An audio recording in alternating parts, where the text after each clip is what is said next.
Hello friend, welcome to Tomar study classes. दोस्तों, आज की क्लास आपके लिए मोस्ट इंपोर्टेंट क्लास साबित होने वाली, क्योंकि दोस्तों आज की क्लास में हम एमपी जीके के मोस्ट इंपोर्टेंट मैप को यहाँ पर डिस्कस करने वाले हैं। और एमपी जीके के जितने भी इंपोर्टेंट मैप है वो सारे मैप तो इस क्लास में हम डिस्कस करेंगे करेंगे साथ साथ एमपी जीके के इंपोर्टेंट टॉपिक और कुछ इंपोर्टेंट फैक्ट भी इस क्लास में हम यहाँ पर डिस्कस करने वाले हैं। तो दोस्तों आज की क्लास पूरी क्लास आपको देखना है, क्योंकि मोस्ट इंपोर्टेंट क्लास आपके लिए होने वाली है। और ये क्लास आपके लिए एमपी पुलिस ही नहीं बल्कि एमपी की जितनी भी एग्जाम है उन सारी एग्जाम में तो मोस्ट इंपोर्टेंट क्लास होने वाली है। तो दोस्तों बिना किसी देरी के हम क्लास को शुरू करते हैं। आज की क्लास में हम पूरे इंपोर्टेंट मैप को यहाँ पर डिस्कस कर लेंगे ताकि आपका एक भी क्वेश्चन यहाँ से बाहर नहीं जाए। तो बिना किसी देरी के हम क्लास को शुरू करते हैं। अगर आपने अभी तक चैनल को सब्सक्राइब नहीं किया तो चैनल को जरूर सब्सक्राइब कर ले। तो दोस्तों सबसे पहले अपन ये बात तो जानते हैं कि सन 1600 की कहानी थी। सन 1600 में यहाँ पर कौन आए? तो सन 1600 में आपके अंग्रेज आए थे, ठीक है। और अंग्रेजों ने अपनी यहाँ पर एक कंपनी स्थापित की थी, ठीक है। ये तो आप जानते होंगे कि अंग्रेजों ने एक कंपनी बनाई थी जिसका नाम था ईस्ट इंडिया कंपनी, ठीक है। जब अंग्रेज भारत में आए अंग्रेजों ने एक कंपनी बनाई थी और इसका उद्देश्य क्या था कि वो भारत के साथ यहाँ पर व्यापार करेंगे, ठीक है। लेकिन इन्होंने धीरे धीरे व्यापार करने के साथ साथ यहाँ पर भारत में अपना शासन स्थापित कर दिया। ये भी आप सभी जानते हैं कि इन्होंने भारत पर यहाँ पर अपना शासन शुरू कर दिया। और सबसे पहले इन्होंने बंगाल के बाद में यहाँ पर इन्होंने बंगाल, उसके बाद में बिहार, और बिहार के बाद में ये गए उड़ीसा। उड़ीसा तो ये इन क्षेत्रों पर धीरे धीरे कब्जा जमाते गए और पूरे भारत पर अपना शासन स्थापित कर लिया, ठीक है। तो ये कहानी मैं आपको क्यों बता रहा हूँ? क्योंकि एमपी जीके का पूरा गठन हमें समझना है स्टार्टिंग से, इसलिए पूरी कहानी मैं आपको बता रहा हूँ, ठीक है। तो अंग्रेज आए थे, इन्होंने धीरे धीरे भारत के साथ व्यापार शुरू किया और व्यापार के बाद में इन्होंने भारत पर अपना शासन जमा लिया, ठीक है। अब भारत पर अगर इन्होंने शासन जमाया तो निश्चित बात यह है कि मध्य प्रदेश का कोई हिस्सा ऐसा भी होगा जहां पर अंग्रेजों का शासन हुआ होगा, ठीक है। तो सबसे पहले अपन देखें तो ब्रिटिश कालीन मध्य प्रदेश की यहाँ पर स्थिति देखेंगे। और ये स्थिति आप देख सकते हो 1861 से 1936 तक ये स्थिति आपकी मध्य प्रदेश में रही, ठीक है। तो याद रखना अपन यहाँ पर सबसे पहला मैप देख रहे हैं जब आपका मध्य प्रदेश पर अंग्रेजों ने अपना कुछ क्षेत्र पर कब्जा जमाया था। और ये स्थिति 1861 में शुरू हुई थी और 1936 तक ये स्थिति यहाँ पर रही। अब आपके सामने एक मैप निकल कर आता है।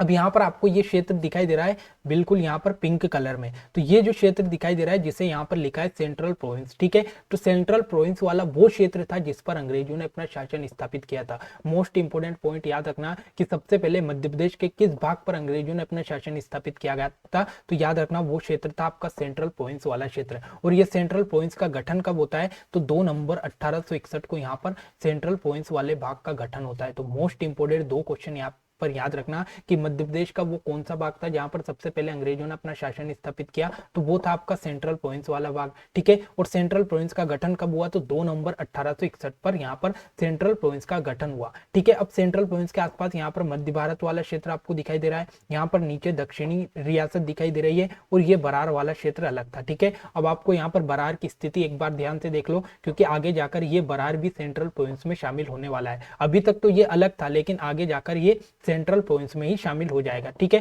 तो यहां से सिर्फ इतना याद रखना है कि सेंट्रल प्रोविंस वाला जो भाग है ये अंग्रेजों ने यहाँ पर स्थापित किया था सबसे पहले मध्य प्रदेश में अपना कब्जा। और यहाँ पर इसका गठन 2 नवंबर 1861 पर हुआ, ठीक है। और ये स्थिति कब से चली? तो 1861 से ये स्थिति 1936 तक ये स्थिति भारत की रही, ठीक है। ये मैप भारत का चलता रहा, ठीक है।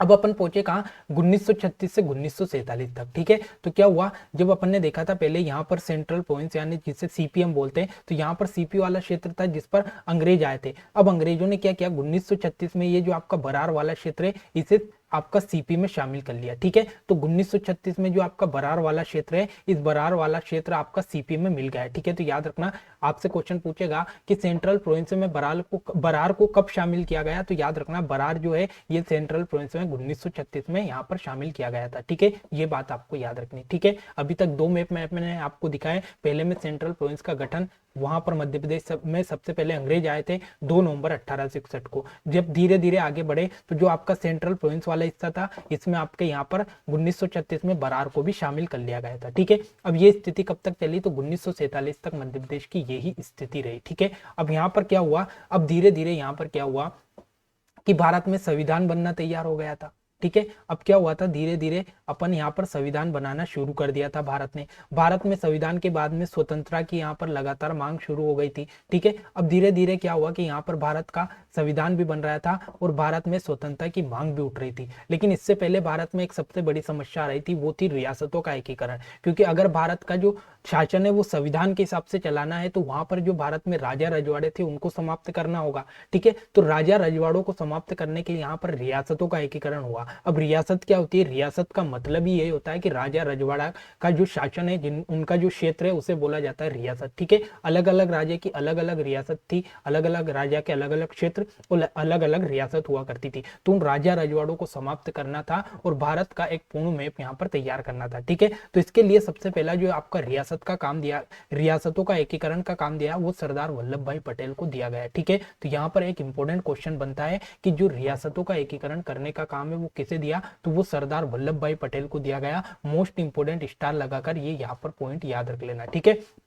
अब जब रियासतों का एकीकरण करना शुरू किया तो उस समय अगर हम भारत के क्षेत्र में देखें, सबसे पहले इसको हम क्लियर करते हैं ताकि आपको सारी रियासतें दिख जाए, ठीक है। अगर हम भारत के क्षेत्र में देखें तो भारत के क्षेत्र में टोटल 552 रियासत थी, ठीक है। अब यहाँ पर अलग अलग बुक में अलग अलग डाटा आपको मिलेगा, पर मैं भारत के क्षेत्र की बोल रहा हूँ। भारत के क्षेत्र में आने वाली रियासतों की संख्या कितनी थी, टोटल 552 रियासत थी, ठीक है। अब भारत के क्षेत्र में 552 रियासतें थी। अब इनका क्या किया गया, एकीकरण किया गया। तो इनसे बोला कि या तो आप भारत में शामिल हो जाओ या स्वतंत्र रहो, ठीक है। तो यहाँ पर जो भारत में शामिल होने वाली रियासतों की संख्या थी वो कितनी थी, तो 549 रियासतें थी, ठीक है। तो आपसे क्वेश्चन पूछेगा कि 552 में से कितनी रियासतें भारत में शामिल हुई, तो 549 रियासतें भारत में शामिल हो गई थी। बची हुई तीन रियासतें जिनका नाम था जूनागढ़, हैदराबाद और कश्मीर, ये तीनों रियासतें चाहती थी कि ये अपने क्षेत्र को स्वतंत्र रखे, ठीक है। तो याद रखना 549 में से, सॉरी 552 में से 549 तो स्वतः भारत में शामिल हो गई, लेकिन तीन रियासतें जूनागढ़, हैदराबाद और कश्मीर, इन्होंने बोला कि हम तो स्वतंत्र रहेंगे। और तीनों रियासतों के नाम इंपोर्टेंट याद रख लेना, ठीक है। तो यहाँ पर हुआ आपका रियासतों का एकीकरण, जिसमें 549 भारत में शामिल और 3 जूनागढ़, हैदराबाद, कश्मीर स्वतंत्र। अब कहानी आगे बढ़ी तो यहाँ पर जो जूनागढ़ का नवाब था जिसका नाम क्या था, महावत खां, ठीक है। ये तीनों रियासतों की बात कर रहे हैं जो स्वतंत्र थी, ठीक है। तो जूनागढ़ का जो नवाब था उसका नाम था महावत खां। महावत खां अपने क्षेत्र को कहाँ मिलाना चाहता था, पाकिस्तान में। लेकिन क्या हुआ कि यहाँ पर करवाया जनमत संग्रह, ठीक है। क्या करवाया, जनमत संग्रह यहाँ पर करवा दिया। किसने, तो उस समय सरदार वल्लभ भाई पटेल ने यहाँ की जो जनता है उससे बोला कि आप अपना वोट डालकर बताएं कि आपको भारत में शामिल होना है कि पाकिस्तान में शामिल होना है। तो यहाँ पर जनमत संग्रह के आधार पर यहाँ पर जो जूनागढ़ है इसे भारत में शामिल कर लिया, मतलब जनता के वोट के आधार पर जूनागढ़ को भारत में शामिल कर लिया और महावत खां यहाँ से भाग गया, ठीक है। तो याद रखना जूनागढ़ को किस आधार पर भारत में शामिल किया, तो जनमत संग्रह के आधार पर जूनागढ़ को भारत में शामिल किया गया था, ठीक है। अब अगली रियासत आती है आपकी हैदराबाद। हैदराबाद का जो उस्मान अली खां यहाँ का नवाब था और उस्मान अली खां भी अपने हैदराबाद को कहाँ मिलाना चाहता था, पाकिस्तान में, ठीक है। लेकिन यहाँ पर क्या हुआ कि यहाँ पर ऑपरेशन पोलो चला दिया गया। ऑपरेशन पोलो मतलब यहाँ की जो सेना थी, उस्मान अली खां की जो सेना थी उस पर यहाँ पर पुलिस ने धावा बोल दिया, हमला कर दिया और उसे नाम दिया ऑपरेशन पोलो, ठीक है। तो इसकी सेना भी भाग गई और हैदराबाद का जो नवाब था उस्मान अली खां ये भी भाग गया और इसको जो हैदराबाद है इसे भारत में शामिल कर लिया गया, ठीक है। अब बात आती है पाकिस्तान की। तो पाकिस्तान के राजा कौन थे, हरि सिंह थे। अब पाकिस्तान के राजा हरि सिंह चाहते थे कि मैं अपने राज्य को ना तो पाकिस्तान में मिलाऊंगा और ना ही भारत में मिलाऊंगा। ऐसा क्यों, क्योंकि आपका जो कश्मीर है, सॉरी कश्मीर के जो राजा थे हरि सिंह, कश्मीर के राजा हरि सिंह ना तो भारत में मिलना चाहते थे ना पाकिस्तान में, क्योंकि इसका कारण ये था कि कश्मीर में हिंदू मुस्लिम जनसंख्या दोनों बराबर थी, इसलिए वो अपने क्षेत्र को स्वतंत्र रखना चाहते थे। लेकिन इसी बीच क्या हुआ कि यहाँ पर कश्मीर में घुसपैठियों का आक्रमण हो गया। अब घुसपैठ को जो आक्रमण हुआ तो राजा हरि सिंह के पास इतनी सेना नहीं थी कि उन घुसपैठियों का यहाँ पर वो सामना कर पाए, तो इसीलिए उन्होंने सरदार वल्लभ भाई पटेल से यहाँ पर सहायता मांगी। तो सरदार वल्लभ भाई पटेल ने यह कहा कि हम आपके कश्मीर को विशेष राज्य का दर्जा देंगे लेकिन आप इसे भारत में शामिल कर लो। तो उसी टाइम पर एक विले पत्र पर हस्ताक्षर हुआ और उसी समय से कश्मीर को यहाँ पर धारा 370 लगाई थी और यहाँ पर विशेष राज्य का दर्जा मिला था और कश्मीर को भारत में शामिल कर लिया गया था। आई होप कि तीनों राज्य जो स्वतंत्र थे उनको भारत में मिला लिया और ये कहानी आपको समझ में आ गई होगी, ठीक है। तो याद रखना जूनागढ़ को जनमत संग्रह के आधार पर, हैदराबाद को ऑपरेशन पोलो के आधार पर और कश्मीर को विले पत्र के हस्ताक्षर के आधार पर भारत में शामिल किया गया था। तीनों इंपोर्टेंट है, यहां से क्वेश्चन बनते हैं, इसलिए इतना जोर इस पर दे रहा हूं, ठीक है। तो आप याद रखना। अब आगे बढ़े, अब आगे क्या हुआ कि जैसे यहाँ पर रियासतों का एकीकरण हुआ, तो रियासतों का एकीकरण के बाद यहाँ पर जो भारत की स्थिति हम नहीं देख रहे हैं लेकिन मध्य प्रदेश की स्थिति देख रहे हैं। तो रियासतों के एकीकरण के बाद मध्य प्रदेश का यहाँ पर नया मैप निकल कर आया। अब तीसरा मैप मैं आपके सामने लेकर आया हूँ। पहला मैप में अपन ने देखा था सेंट्रल प्रोविंस वाला, दूसरा मैप अपन ने देखा था जिसमें बरार को भी शामिल कर लिया, और तीसरा मैप वो देख रहे हैं जो आपका रियासतों का एकीकरण भारत में हो गया और मध्य प्रदेश का एक नया मैप आपके सामने निकल कर आया। अब इस मैप में अगर हम देखें तो यहाँ पर मध्य प्रदेश 3 पार्ट में बटा था, पार्ट ए, पार्ट बी और पार्ट सी। ठीक है, सबसे पहले पार्ट ए की बात करें तो इसे बोला जाता था सेंट्रल प्रोविंस। इसकी स्थिति देखो आप यहाँ पर, ये आपका जो दिखाई दे रहा है पूरा ये वाला भाग पूरा पार्ट है। ठीक है, तो पार्ट ए को यहाँ पर लिखा भी है सेंट्रल प्रोविंस बोला जाता था। आपसे पूछेगा कि पार्ट ए की राजधानी कहाँ थी, तो याद रखना नागपुर थी। कहाँ थी पार्ट ए की राजधानी? नागपुर थी। ठीक है, मोस्ट इंपोर्टेंट। और इसके जो प्रमुख बनाए गए थे वो कौन बनाए गए थे, तो यहाँ पर लिखा है रविशंकर शुक्ल। ठीक है, तो पार्ट ए के रविशंकर शुक्ल, यहाँ पर रविशंकर शुक्ल जी को यहाँ पर पार्ट ए के प्रमुख बनाया गया था। ठीक है, उसके बाद पार्ट बी की बात करें तो पार्ट बी को बोला जाता था मध्य भारत। ठीक है, पार्ट बी को बोला जाता था मध्य भारत। और मध्य भारत की अगर हम देखें तो यहाँ पर ये लोकेशन आप देख पा रहे हो। ठीक है, तो ये मध्य भारत की लोकेशन है। अगर इसकी राजधानी की बात करें तो इसकी 2 राजधानियां थी। इसकी 6 महीने तो इंदौर रहती थी और 6 महीने इसकी ग्वालियर राजधानी रहती थी। ठीक है, तो ये भी आपको याद रखना कि पार्ट बी की राजधानी 6 महीने इंदौर रहती थी और 6 महीने कहाँ रहती थी, तो ग्वालियर रहती थी। पार्ट बी को मध्य भारत बोला जाता था। और इसके जो प्रमुख बनाए गए वो कौन बनाए गए, तो लीलाधर सेठ पार्ट बी के प्रमुख बने। ठीक है, लीलाधर सेठ पार्ट बी के प्रमुख बने। अब बात आती है पार्ट सी की, तो पार्ट सी को बोला जाता था विंध्य प्रदेश। क्या बोला जाता था? विंध्य प्रदेश, विंध्य प्रदेश। ठीक है, और इसकी राजधानी कहाँ थी, तो रीवा थी। कहाँ थी? रीवा थी। ठीक है, और इसके प्रमुख कौन बनाए गए, तो शंभुनाथ शुक्ल इसके प्रमुख यहाँ पर बनाए गए। ठीक है, मोस्ट इंपोर्टेंट मैप है ये आपके लिए, क्योंकि यहाँ से लगातार एग्जाम में क्वेश्चन पूछे जाते हैं। तो एक बार फिर से यहाँ पर मैं पूरी चीजें आपको रिवाइज करवा देता हूँ ताकि आपका यहाँ से एक भी क्वेश्चन बाहर नहीं जाए। ठीक है, तो ये मैप कब का है, जब 1947 के बाद यहाँ पर भारत में संविधान बन गया था, यहाँ पर रियासतों का एकीकरण हो गया था, राजा रजवाड़े सब हट गए थे। लेकिन अब मध्य प्रदेश का जो नया मैप आपके सामने निकल कर आया था, जिसमें आपका मध्य प्रदेश 3 पार्ट में बटा था, पार्ट ए, पार्ट बी और पार्ट सी। ठीक है, पार्ट ए की अपन ने बात करी कि पार्ट ए का नाम क्या था, सेंट्रल प्रोविंस एंड बरार था, जो आपको यहाँ पर दिखाई दे रहा है। इसकी राजधानी अपन ने देखी कहाँ थी, नागपुर थी। और इसके प्रमुख थे कौन, रविशंकर शुक्ल। ठीक है, पार्ट बी का अपन ने देखा कि पार्ट बी को मध्य भारत बोला जाता था। ठीक है, इसकी 6 महीने ग्वालियर राजधानी थी और 6 महीने इंदौर राजधानी थी। ठीक है, और यहीं पर इनके जो प्रमुख बने पार्ट बी के लीलाधर सेठ बने। पार्ट सी की जो राजधानी थी रीवा थी, इसे विंध्य प्रदेश बोला जाता था और इसके प्रमुख कौन थे, शंभुनाथ शुक्ल थे। लेकिन आपको यहाँ पर एक छोटा सा क्षेत्र दिखाई दे रहा है, कौन सा, ये वाला जो क्षेत्र है ये बना था आपका भोपाल। भोपाल उस समय एक स्वतंत्र रियासत के रूप में रहा था, क्योंकि जो मोहम्मद हिदायतुल्ला था, सॉरी आपका जो उस समय एक मैं कंफर्म करके आपको बताऊंगा, लेकिन जो उस समय यहाँ पर जो नवाब था भोपाल का, वो यहाँ पर मिलना नहीं, सॉरी दोस्त मोहम्मद खां था। दोस्त मोहम्मद खां उस समय आपका यहाँ पर भारत में शामिल नहीं होना चाहता था। तो इस समय भोपाल जो था उस समय यहाँ पर स्वतंत्र रियासत के रूप में था। तो इसीलिए भोपाल का जो प्रमुख बनाया गया था वो शंकर दयाल शर्मा को बनाया गया था। लेकिन बाद में जो भोपाल है ये पार्ट सी में शामिल कर लिया गया था। ठीक है, तो एक थोड़ा सा इतना याद रखना कि भोपाल जो रियासत था उसके प्रमुख कौन बने थे, तो शंकर दयाल शर्मा बने थे। ठीक है, तो ये आपके पार्ट ABC याद रखना। उसके बाद में एक भोपाल भी यहाँ पर शामिल करा था,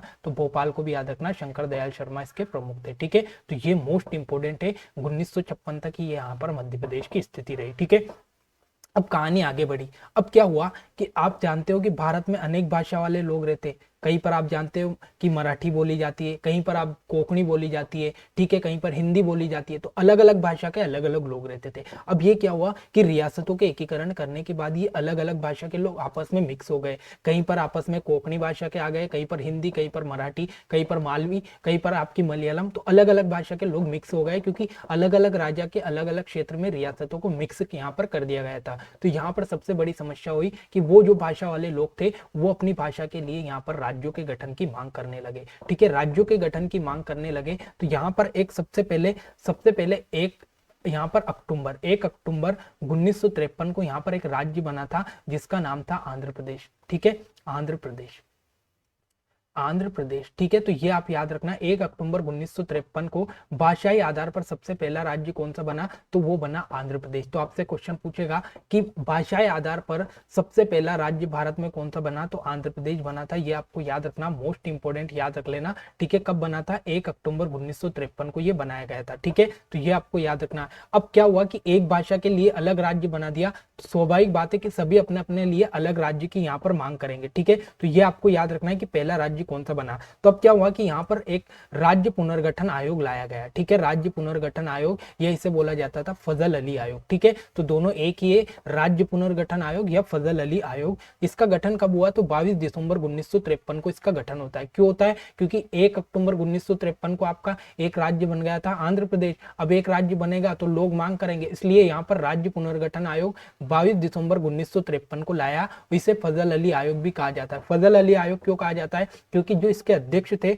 उनका नाम फजल अली था। ठीक है, तो इसके लिए इसको फजल अली आयोग का नाम दिया गया। ठीक है, अब इसमें दो और सदस्य थे, हृदयनाथ कुंजरू और के.एन. पनिकर। ठीक है, तो आपसे क्वेश्चन पूछेगा कि राज्य पुनर्गठन आयोग में कितने सदस्य थे, तो टोटल 3 सदस्य थे। इसके अध्यक्ष कौन थे, तो फजल अली थे। इसमें 2 अन्य सदस्य, हृदयनाथ कुंजरू और के.एन. पनिकर। ठीक है, अब इसने क्या किया, इस आयोग के चलते 1 नवंबर 1956 को यहाँ पर मध्य प्रदेश का और 14 अन्य राज्य का गठन होता है। यानी कि 1 नवंबर 1956 को 14 राज्य और 6 केंद्र शासित प्रदेशों का यहाँ पर गठन होता है और संविधान में 7वां संशोधन होता है। ठीक है, ये सारी बातें यहाँ पर लिखी हुई है। यहाँ पर रेड पेन दिखाई नहीं दे रहा है, तो आप देख सकते हो। ठीक है, तो आपसे क्वेश्चन पूछेगा कि मध्य प्रदेश का गठन किस आयोग के चलते हुआ, तो राज्य पुनर्गठन आयोग या फजल अली आयोग के चलते। ठीक है, आपसे क्वेश्चन पूछेगा कि राज्य पुनर्गठन आयोग के चलते भारत में कितने राज्य बने, तो 14 राज्य बने, 6 केंद्र शासित प्रदेश बने। संविधान में कौन सा संशोधन हुआ, तो याद रखना संविधान में यहाँ पर 7वां संशोधन किया गया था। मोस्ट इंपोर्टेंट याद रख लेना। ठीक है, अब यहाँ पर क्या हुआ कि जो राज्य पुनर्गठन आयोग के तहत आपके 14 राज्य में मध्य प्रदेश भी शामिल था, इसीलिए मध्य प्रदेश का गठन कब हुआ, तो 1 नवंबर 1956 को यहाँ पर मध्य प्रदेश का गठन होता है। ठीक है, तो ये बात आपको याद रखनी है।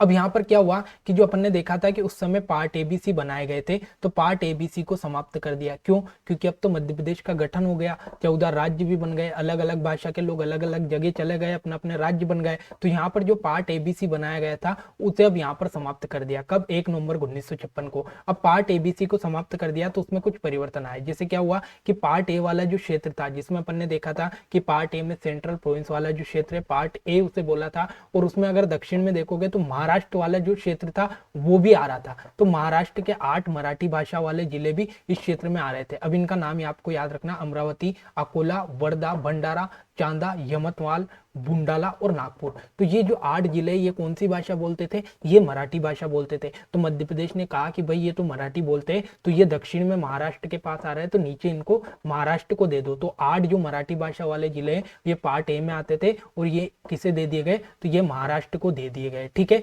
नाम एक बार याद रखने ना, पूछ लेता है, अमरावती, अकोला, वर्धा, भंडारा, चांदा, यमतमाल, बुल्डाना और नागपुर। ठीक है, उसके बाद पार्ट बी की हम बात करें तो पार्ट बी में क्या किया कि मंदसौर जिले की भानपुर तहसील का सुनेल टप्पा जो गांव है, ये गांव किसे दे दिया गया, राजस्थान को दे दिया गया। वहीं कोटा की जो सिरोंज तहसील है ये विदिशा में शामिल कर ली। ठीक है, याद रखना, मंदसौर जिले का जो भानपुर तहसील है इसमें एक गाँव आता था सुनेल टप्पा। तो सुनेल टप्पा किसके पास आ रहा था, तो ये राजस्थान वाले क्षेत्र में आ रहा था। तो इस राजस्थान वालों से बोला कि भाई ये सुनेल टप्पा गाँव तो आप पकड़ो, लेकिन ये जो आपकी कोटा की सिरोंज तहसील है ना, ये हमारे विदिशा में आ रही, तो ये हमें विदिशा में शामिल कर लेते हैं। तो इस प्रकार से पार्ट बी में ये परिवर्तन हुआ। ठीक है, पार्ट सी में क्या हुआ कि पार्ट सी का जो पूरा क्षेत्र है ये आपका मध्य प्रदेश में शामिल कर लिया गया था। ठीक है, तो पार्ट सी का पूरा जो भाग है ये मध्य प्रदेश में शामिल कर लिया गया था। तो इस प्रकार से आपका मध्य प्रदेश का एक नया मैप निकल कर आपके सामने आता है, जो आपके सामने यहाँ पर दिखाई दे रहा है। ठीक है, तो ये आपको देख लो एक बार ध्यान से, ये इस प्रकार से आपका मध्य प्रदेश दिखाई दे रहा है। और ये मैप का आप कब का है, तो ये 1 नवंबर 1956 को जब आपका मध्य प्रदेश का गठन हुआ था, तो इस प्रकार से आपका मध्य प्रदेश दिखाई दे रहा है। और ये वाला जो क्षेत्र हम देखते हैं अभी, छत्तीसगढ़ वाला क्षेत्र ये आता है। ठीक है, तो ये पूरा मैप जो आप दिखाई दे रहा है ये 1 नवंबर 1956 का है। ठीक है, अगर हम इस मैप की बात करें तो यहाँ पर 1 नवंबर 1956 को जब मध्य प्रदेश का यहाँ पर गठन हुआ तो उस समय यहाँ पर संभाग कितने थे, तो 9 संभाग इसमें टोटल थे। वहीं अगर जिलों की बात करें तो टोटल 43 यानी 43 जिले थे। मोस्ट इंपोर्टेंट क्वेश्चन पूछेगा कि जब मध्य प्रदेश का गठन हुआ था उस समय कितने संभाग थे, तो याद रखना मध्य प्रदेश के गठन के समय यहाँ पर 9 संभाग और 43 नए जिले बनाए गए थे। ठीक है, तो 43 जिले और 9 संभाग इसमें शामिल किए गए थे। कब? 1 नवंबर 1956 को। ठीक है, तो मोस्ट इंपोर्टेंट याद रखना 9 संभाग और 43 जिले कब थे? 1 नवंबर 1956 को जब मध्य प्रदेश का गठन हुआ था। ठीक है, वहीं अगर हम बात करें तो इसका क्षेत्रफल कितना था, तो 4,43,446 वर्ग किलोमीटर। मोस्ट इंपोर्टेंट,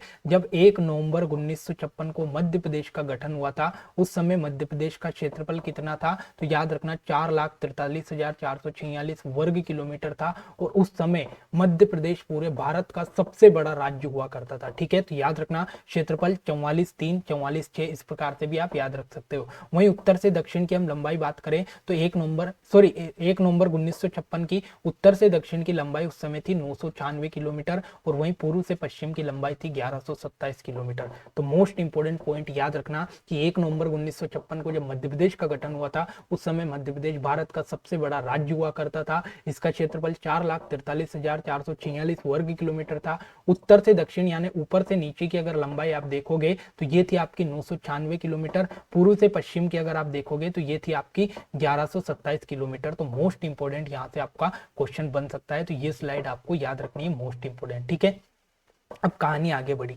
अब क्या हुआ कि हम पहुंचे 1972 में। ठीक है, अब मध्य प्रदेश का यहाँ पर क्या हुआ, गठन भी हो गया, ऊपर एक लंबाई चौड़ाई आपने क्षेत्रफल भी देख लिया। लेकिन जैसे 1972 में पहुंचे तो यहाँ पर आपके मध्य प्रदेश में 2 नए जिले बनाए गए। कौन कौन से? एक तो भोपाल बना आपका और एक बना राजनांदगांव। याद रखना भोपाल इससे पहले जिला नहीं था, उससे पहले ये सीहोर की एक तहसील था। ठीक है, तो आपसे क्वेश्चन पूछेगा कि भोपाल जिला बनने के पूर्व किस जिले की तहसील था, तो याद रखना भोपाल सीहोर की एक तहसील हुआ करता था। 1972 में भोपाल को जिला बनाया गया। ठीक है, और 1900 जो भोपाल को जिला बनाया गया था 1972 में, याद रखना ये मोस्ट इंपोर्टेंट है। और एक और जिला बना था आपका राजनांदगांव। ठीक है, तो याद रखना 1972 में आपके कितने जिले बने, तो 1972 में आपके 2 जिले बने। मतलब 43 जिले 1956 में थे, 2 और बन गए, मतलब कितने हो गए, टोटल 45 जिले यहाँ पर आपके हो गए। ठीक है, अब कहानी आगे बढ़ी। अब 1998 में हम पहुंचे तो 1998 में एक समिति आई जिसका नाम था सिंहदेव समिति। तो सिंहदेव समिति ने यहाँ पर कितने जिले बनाए, तो 6 नए जिले बनाए। ठीक है, तो सिंहदेव समिति ने यहाँ पर 6 नए जिले बनाए।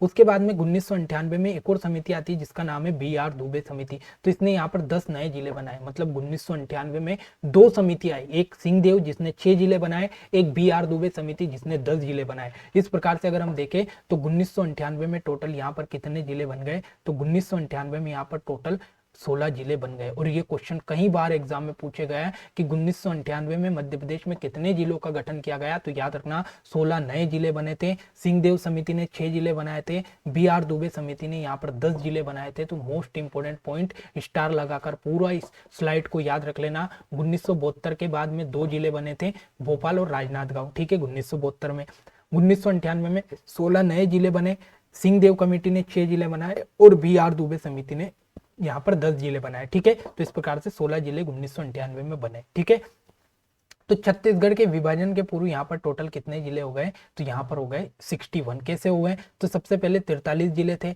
1972 में 2 और बने और 1998 में 16 और बन गए। तो इस प्रकार से टोटल 61 जिले यहाँ पर बन गए। ठीक है, अब कहानी आगे बढ़ गई, 1998 पर अपन पहुंच गए। ठीक है, तो ये कहानी आपकी आई होप की क्लियर हो गई होगी।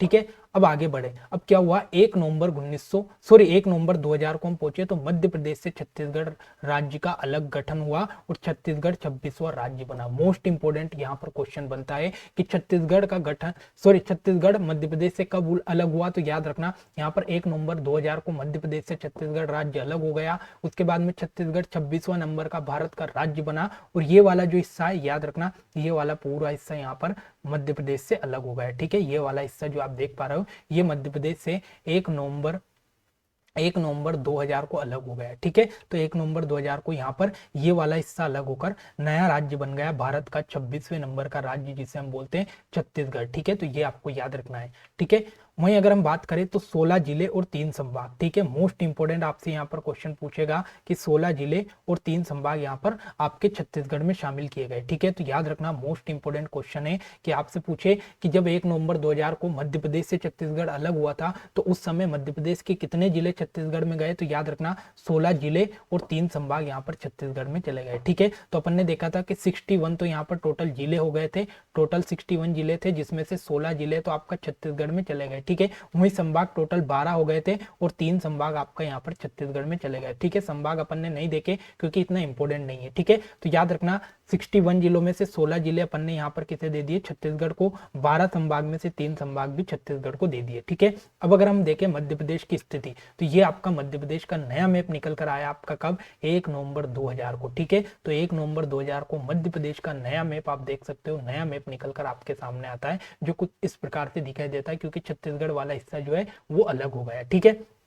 अगर इस मैप की बात करें तो अब अपन ने क्या देखा था कि 61 में से अगर 16 जिले चले गए, 16 जिले चले गए तो कितने जिले बचेंगे, 45 जिले मध्य प्रदेश में शेष बचे, 45 जिले। वहीं अगर 12 संभाग थे तो 12 संभाग में से आपके 3 संभाग चले गए, तो 3 संभाग में चले गए तो अब कितने बचे, तो यहाँ पर 9 संभाग बचे थे, ठीक है। तो आपसे क्वेश्चन पूछेगा कि 1 नवंबर 2000 के बाद मध्य प्रदेश में शेष कितने जिले बचे थे, तो याद रखना 45 जिले शेष रह गए थे और 9 संभाग शेष रह गए थे। तो ये आपको याद रखना है, मोस्ट इंपोर्टेंट यहाँ से कहीं एग्जाम में क्वेश्चन बनता है, ठीक है। सारे क्वेश्चन मैं आपको बताता चल रहा हूँ कि कहाँ कहाँ से क्वेश्चन बनते हैं। तो दोस्तों आई होप कि ये कहानी आपको क्लियर समझ में आ रही होगी। दोस्तों अगर आपको कहानी और पूरा आज का जो मेरा प्रयास है वो अगर अच्छा लगे तो प्लीज चैनल को जरूर सब्सक्राइब कर लेना, ठीक है।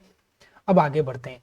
अब क्या हुआ, 2003 में यहाँ पर एक समिति आई, कौन सी, जिसका नाम रखा बोस समिति, ठीक है। तो 2003 में एक समिति आती है जिसका नाम है बोस समिति। अब बोस समिति ने 2003 में 3 नए जिले बनाए, ठीक है। तो इन 3 नए जिलों को आपको याद रखना है जिनका नाम क्या क्या है, तो याद रखना ये आपका पहला तो अशोकनगर, उसके बाद दूसरा आता है बुरहानपुर और बुरहानपुर के बाद यहाँ पर तीसरा आता है आपका अनूपपुर, ठीक है। अब ये 3 जिलों का ट्राइंगल आपको दिखाई दे रहा है, त्रिभुज आपको दिखाई दे रहा है, पहला अशोकनगर, दूसरा बुरहानपुर और तीसरा अनूपपुर, ठीक है। तो ये 3 नए जिले आपके कब बने, 2003 में बने। और कौन सी समिति ने बनाए, तो 2003 में बोस समिति ने 3 जिले बनाए, ठीक है। अब अगर हम बात करें तो अशोकनगर गुना से अलग होकर बना, ठीक है। वहीं बुरहानपुर खंडवा से अलग होकर बना और जो आपका अनूपपुर है ये शहडोल से अलग होकर बना, ठीक है। तो 3 जिलों का ट्राइंगल आपको याद रख लेना, अशोकनगर, बुरहानपुर और अनूपपुर। ये तीनों जिले कब बने, 2003 में बने। किसने बनाए, बोस समिति के द्वारा बनाए गए, ठीक है।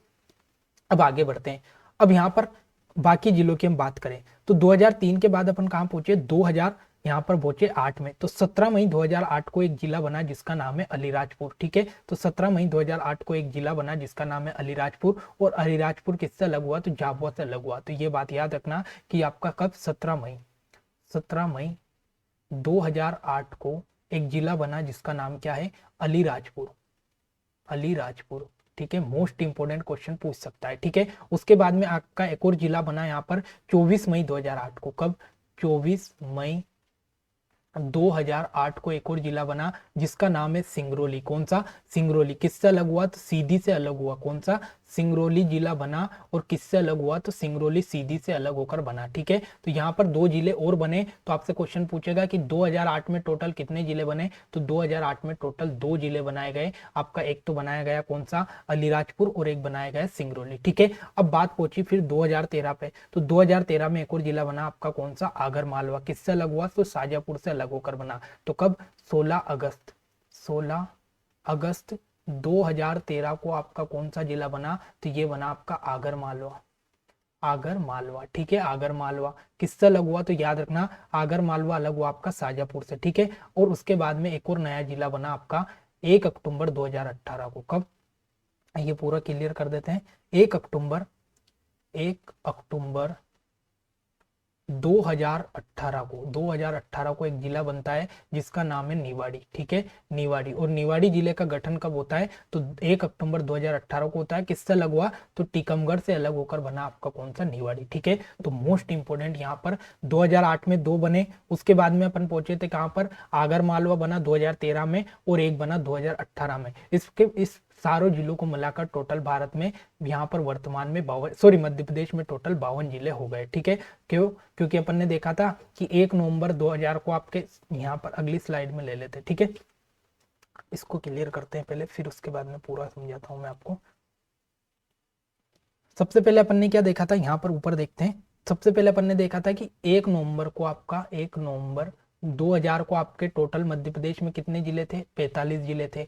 2008 में आपके 2 जिले बने, ठीक है। उसके 2003 में पहुंचे थे तो 3 जिले बने थे, 2008 में 2 जिले बने, उसके बाद 2013 में एक बना आगर मालवा, और 2018 में भी एक बना, ठीक है। तो टोटल इस प्रकार से अगर हम देखें तो 52 आपके टोटल मध्य प्रदेश में यहाँ पर जिले हो गए, ठीक है। और वहीं संभाग की बात करें तो यहाँ पर 10 संभाग हो गए, क्योंकि आपका 10वां संभाग शहडोल संभाग बना। कौन सा, शहडोल संभाग आपका 10वां संभाग बनाया गया है, जो कब बना, तो 2008 में आपका शहडोल संभाग बना। तो इस प्रकार से अगर वर्तमान में देखें तो 10 संभाग और 52 जिले मध्य प्रदेश में है, ठीक है। तो ये बात आपको याद रखनी है, वर्तमान में मध्य प्रदेश में 10 जिले हैं और 52 संभाग, 10 संभाग और 52 जिले, 10 संभाग और 52 जिले। तो ये आपको मोस्ट इंपोर्टेंट याद रखना, ठीक है।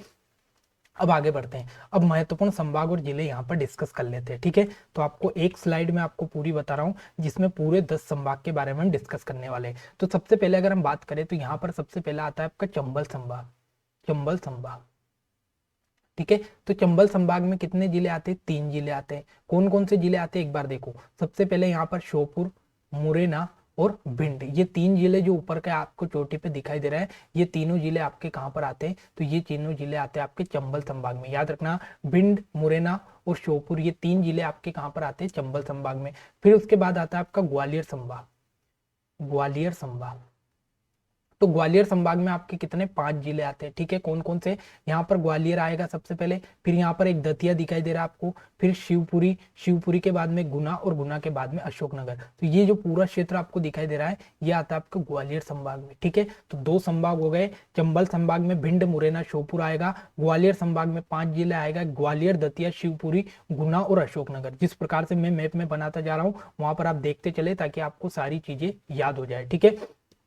उसके बाद अपन यहाँ पर आते हैं उज्जैन संभाग में। तो उज्जैन संभाग की अगर हम बात करें तो उज्जैन संभाग में टोटल 7 जिले आते हैं, ठीक है। तो उज्जैन संभाग में टोटल 7 जिले आते हैं। कौन कौन से आते हैं, यहाँ से शुरू करेंगे, नीमच, मंदसौर, रतलाम, उसके बाद में उज्जैन, आगर मालवा, शाजापुर और देवास, ठीक है। तो ये 7 जिले आपको जो दिखाई दे रहा है, ये सातों के 7 जिले कहाँ पर आते हैं, उज्जैन संभाग में। याद रखना, जो देवास है ये इंदौर के पास में आता है, लेकिन ये कौन से संभाग में आता है, तो उज्जैन संभाग में आता है। मोस्ट इंपोर्टेंट याद रखना, नीमच, मंदसौर, रतलाम, उज्जैन, आगर मालवा, राजगढ़, शाजापुर और देवास, ये जो जिले, ये 7 जिले उज्जैन संभाग में आते हैं, ठीक है। उसके बाद अगला संभाग आता है आपका भोपाल संभाग। कौन सा, भोपाल संभाग। भोपाल संभाग में आते हैं टोटल 5 जिले, 5 जिले। कौन कौन से आते हैं एक बार यहाँ पर देखो। सबसे पहले यहाँ पर विदिशा, विदिशा के बाद में यहाँ पर आएगा आपका रायसेन, रायसेन के बाद में भोपाल, भोपाल के बाद सीहोर, सीहोर के बाद में राजगढ़, ठीक है। तो ये आपके भोपाल संभाग के जिले एक बार फिर से बताता हूँ कौन कौन से आते हैं भोपाल में, विदिशा, रायसेन, भोपाल, सीहोर और राजगढ़, ये जिले आते हैं आपके भोपाल संभाग में। भोपाल के बाद में अपन यहाँ पर चलते तो सागर संभाग के देखते, सागर संभाग। अब सागर संभाग में टोटल 6 जिले आते हैं। कौन कौन से, यहाँ से शुरू करेंगे, सागर, दमोह, उसके बाद में सागर, दमोह, पन्ना, छतरपुर, टीकमगढ़ और निवाड़ी। सागर, दमोह, पन्ना, छतरपुर, टीकमगढ़, निवाड़ी, ये सागर संभाग में 6 जिले आते हैं, ठीक है।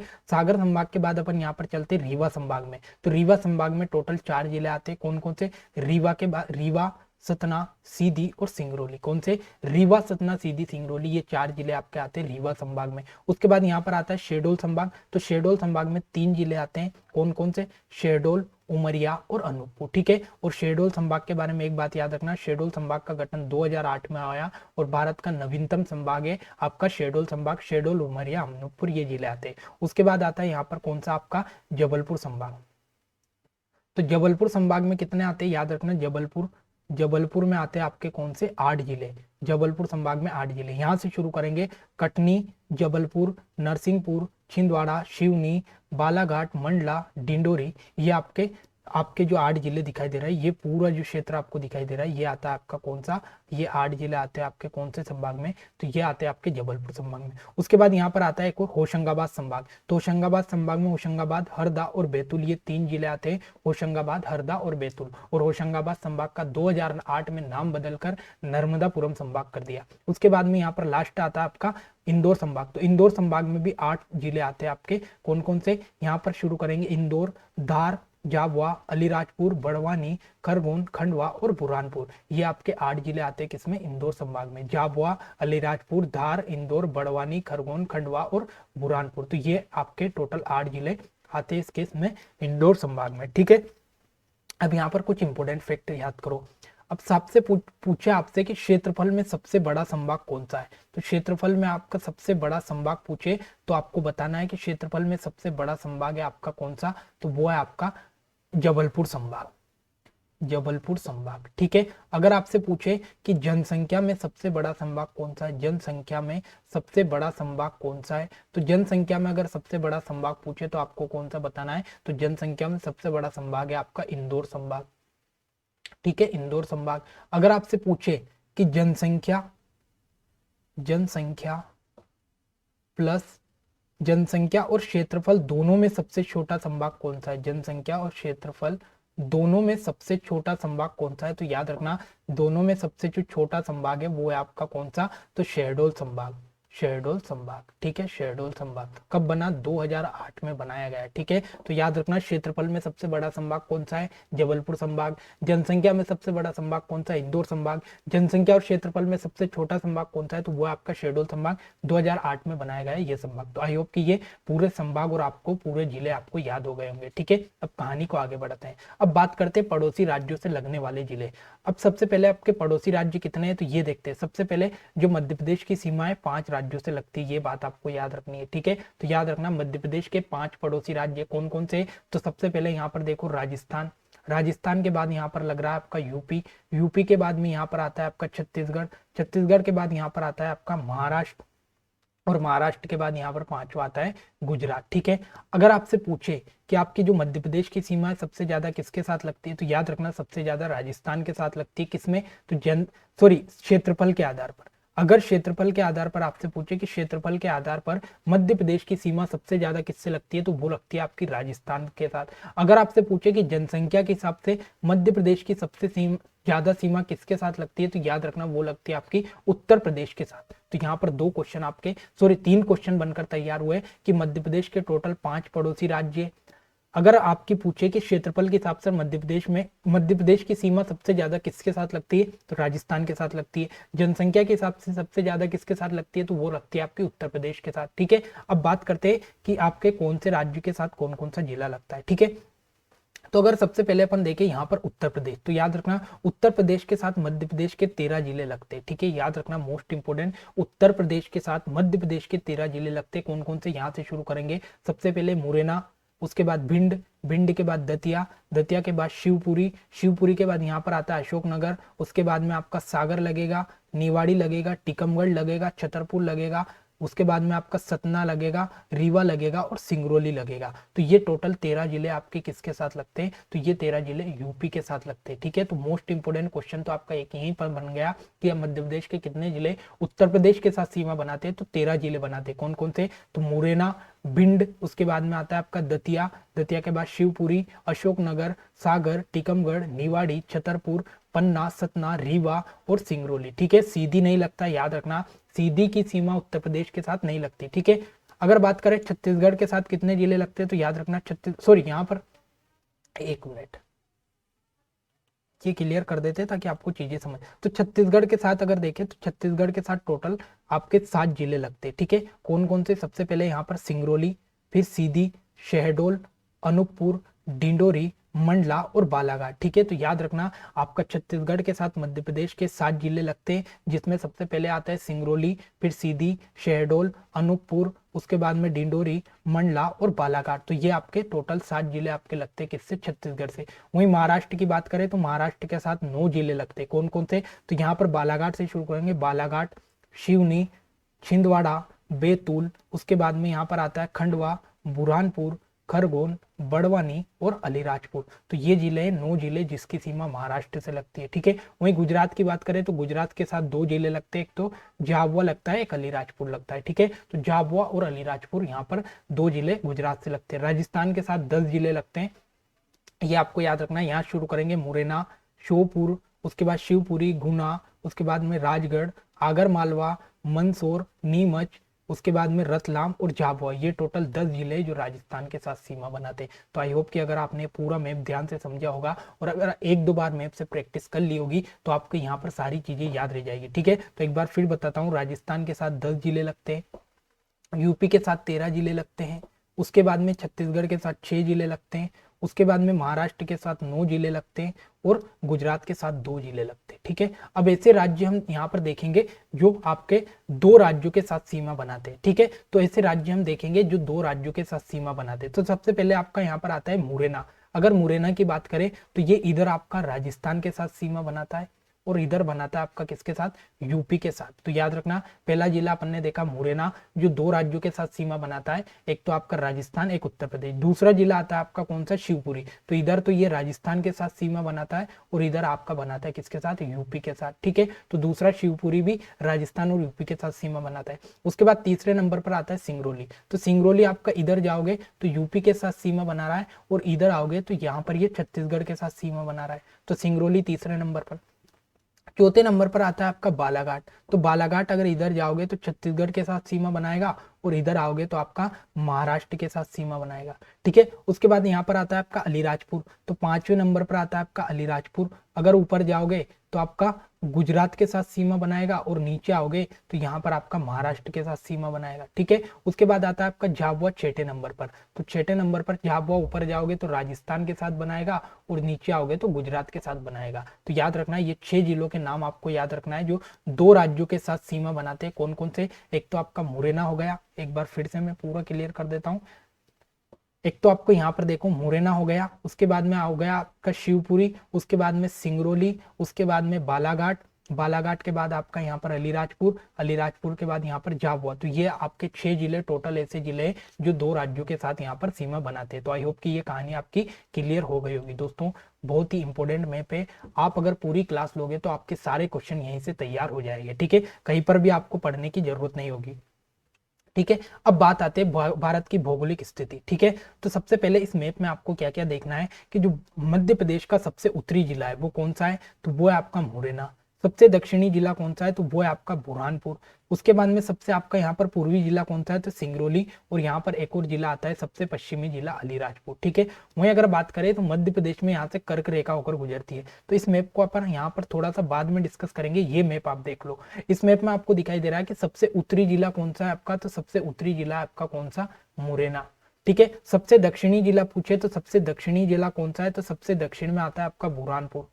ठीक है, सबसे दक्षिण में जिला कौन सा है, बुरहानपुर। सबसे पूर्वी जिला पूछे तो सबसे पूर्वी जिला कौन सा है आपका, तो सबसे पूर्वी जिला है सिंगरौली। और सबसे पश्चिमी जिला पूछे तो कौन सा है, अलीराजपुर। सबसे पश्चिमी जिला आपका कौन सा है, तो अलीराजपुर। तो मोस्ट इंपोर्टेंट आपको यहाँ से याद रखना, सबसे उत्तरी जिला आपका कौन सा है, मुरैना। सबसे दक्षिण में बुरहानपुर, सबसे पूर्व में सिंगरौली और सबसे पश्चिमी जिला अलीराजपुर। तो ये 4 जिलों के आपको नाम याद रखना है। ठीक है, उसके बाद एक और मैप आपने देखा था कि जो मध्य प्रदेश है, इस मध्य प्रदेश से यहाँ से रेखा गुजरती है जिसे अपन ने नाम दिया कर्क रेखा। ठीक है, और कर्क रेखा 23.5 डिग्री 23.5 डिग्री उत्तरी गोलार्ध में होती है। ठीक है, उत्तरी अक्षांश या उत्तरी गोलार्ध इसे बोलते हैं। तो 23.5 डिग्री उत्तरी गोलार्ध में आपकी जो कर्क रेखा होती है ये आपके मध्य प्रदेश से गुजरती है। तो आपसे क्वेश्चन पूछेगा कि मध्य प्रदेश से कितने जिलों से गुजरती है, तो 14 जिलों से होकर कर्क रेखा गुजरती है। सबसे पहला क्वेश्चन तो यही बना है कि मध्य प्रदेश से कौन सी रेखा होकर गुजरती है, कर्क रेखा। कितने जिलों से, 14 जिलों से। अब उन 14 जिलों के आपको नाम याद रखना है, मोस्ट इंपोर्टेंट यहाँ से क्वेश्चन बनता है। ठीक है, तो 14 जिलों में से सबसे पहले हम बात करें तो सबसे पहले यहाँ पर मैं आपके सामने एक एक जिले का नाम बताता हूँ। सबसे पहले आता है आपका रतलाम। रतलाम से फिर अपन चलेंगे उज्जैन, उज्जैन से फिर हम चलेंगे आगरमालवा, आगरमालवा के बाद राजगढ़, राजगढ़ के बाद में सीहोर, सीहोर के बाद में भोपाल, भोपाल के बाद में आएगा विदिशा, विदिशा के बाद में रायसेन, फिर सागर, दमोह, उसके बाद में जबलपुर, कटनी, उमरिया और शहडोल। ये टोटल 14 जिले हैं। एक बार इनके नाम लिखता हूँ। सबसे पहले अपन चले रतलाम, रतलाम। ठीक है, रतलाम। रतलाम के बाद अपन पहुंचे कहां पर, तो अपन पहुंचे उज्जैन, उज्जैन। ठीक है, उज्जैन के बाद में अपन कहां पर पहुंचे, तो उज्जैन के बाद में अपन पहुंचे आगर मालवा, आगर मालवा। ठीक है, आगर मालवा के बाद में अपन कहां पर पहुंचे, तो आगर मालवा के बाद अपन पहुंचे कहां पर, राजगढ़, राजगढ़। ठीक है, राजगढ़ के बाद में अपन कहां पर पहुंचे, तो राजगढ़ के बाद में अपन पहुंचे यहाँ पर सीहोर, सीहोर, सीहोर। सीहोर के बाद में अपन कहाँ पहुंचे, तो अपन पहुंचे भोपाल, भोपाल पहुंचे, ठीक है। भोपाल के बाद में अपन कहाँ पर पहुंचे, तो भोपाल के बाद में अपन पहुंचे रायसेन, रायसेन, रायसेन के बाद में अपन कहाँ पहुंचे, तो रायसेन के बाद अपन पहुंचे विदिशा, विदिशा, ठीक है। विदिशा के बाद में अपन पहुंचे कहाँ पर, तो विदिशा के बाद में अपन पहुंचे सागर, सागर, सागर के बाद में अपन पहुंचे कहाँ पर, दमोह, दमोह, दमोह के बाद में अपन पहुंचे जबलपुर, जबलपुर, जबलपुर के बाद में अपन पहुंचे कहाँ, कटनी, कटनी, कटनी के बाद में अपन पहुंचे कहाँ, उमरिया, उमरिया, उमरिया के बाद में अपन पहुंचे शहडोल, कहाँ पर पहुंचे, शहडोल, शहडोल। तो ये टोटल आपके 14 जिले हैं। 14 जिलों से होकर मध्य प्रदेश में कर्क रेखा गुजरती है, उनके नाम भी मैंने लिख दिए, क्योंकि यहाँ पर आपको ऑप्शन में 4 जिले देंगे और पूछ लेगा कि निम्नलिखित में से कौन सा जिला वो है जहां से कर्क रेखा गुजरती है। तो 14 जिलों के नाम याद रख लेना, रतलाम, उज्जैन, आगरमालवा, राजगढ़, सीहोर, भोपाल, रायसेन, विदिशा, सागर, दमोह, जबलपुर, कटनी, उमरिया, शहडोल, ठीक है। अब आगे बढ़ते हैं। अब अगला मैप आपके सामने आता है कि मध्य प्रदेश की उत्तर से दक्षिण की लंबाई।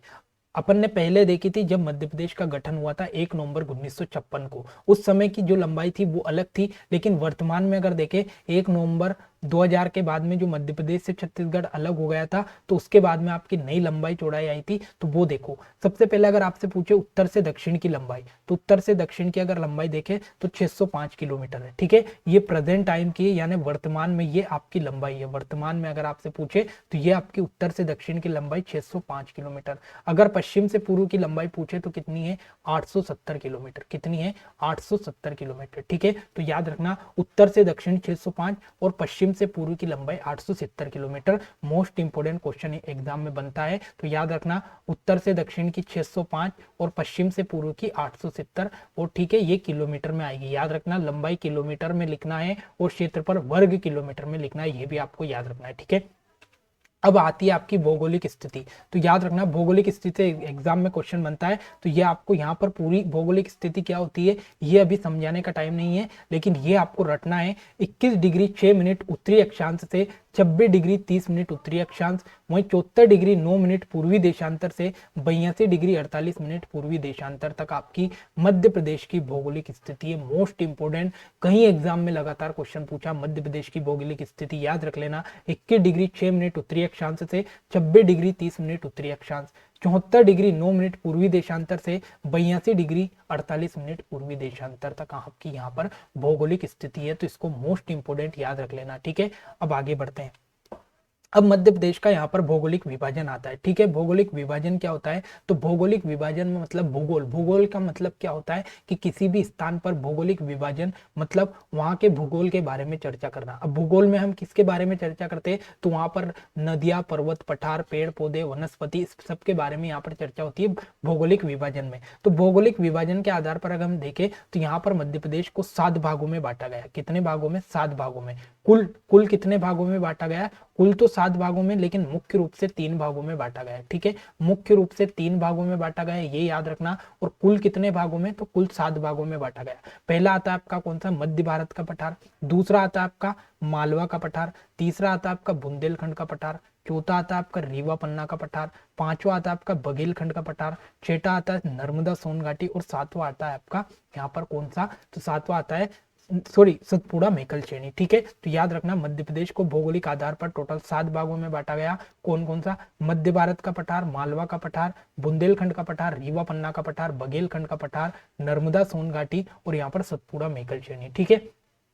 अगर हम देखें यहाँ पर तो सबसे पहले आपके सामने एक मैप दिखाई दे रहा है। ये जो आपको क्षेत्र दिखाई दे रहा है, ये पूरा जो क्षेत्र है ये आपका क्षेत्र है कौन सा, मध्य भारत का पठार, ठीक है। और मध्य भारत का पठार का जो क्षेत्रफल देखें तो 10.68% है। पूरे मध्य प्रदेश का 10.68% है आपका मध्य भारत के पठार का क्षेत्रफल। तो आपको यहाँ पर सिर्फ परसेंटेज में याद रखना है, बाकी 1-2 का यहाँ पर पूरा आंकड़ा याद रखना है, ठीक है। तो मध्य भारत के पठार का क्षेत्रफल 10.60%। वहीं बघेलखंड के पठार की बात करें तो इसका टोटल क्षेत्रफल 7.7% है, मध्य प्रदेश का 7.7%, ठीक है।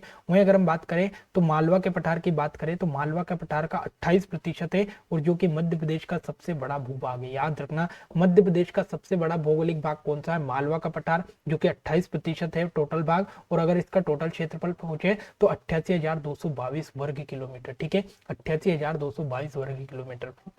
उसके बाद रीवा पन्ना का पठार 10.37%, बघेलखंड का पठार 7%, जो कि 2500 वर्ग किलोमीटर है। तो बघेलखंड का पठार सबसे छोटा है, सबसे छोटा। ठीक है, उसके बाद में आता है अपना यहाँ पर नर्मदा सोनघाटी, तो इसका 26% है, और मालवा के बाद में ये मालवा फर्स्ट है, ये सेकंड नंबर पर नर्मदा सोनघाटी आती है 86,000 वर्ग किलोमीटर, और उसके बाद में आता है आपका सतपुड़ा मेकल श्रेणी 34,000 वर्ग किलोमीटर। तो ये टोटल 7 भाग है। किस भाग ने कितना प्रतिशत घेर रखा वो भी मैंने आपको बता दिया। अब यहाँ से कुछ इंपोर्टेंट क्वेश्चन बनते हैं, उनके बारे में हम यहाँ पर डिस्कस कर लेते हैं। ठीक है, पहले तो इसको यहाँ पर मिटाते हैं। तो सबसे पहले आपसे क्वेश्चन पूछेगा कि बुंदेलखंड के पठार की सबसे ऊंची चोटी कौन सी है? तो याद रखना सिद्ध बाबा की चोटी।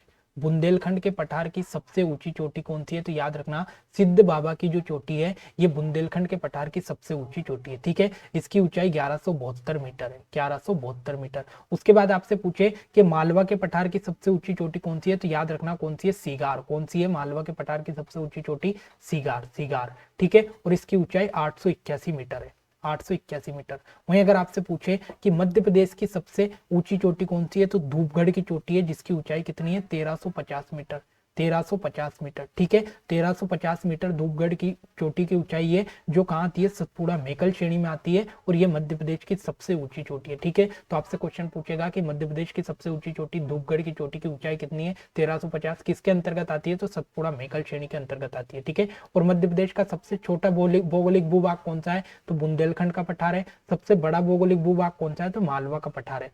ठीक है, ये आपको याद रखना है। उसके बाद में हम आगे बढ़ते हैं।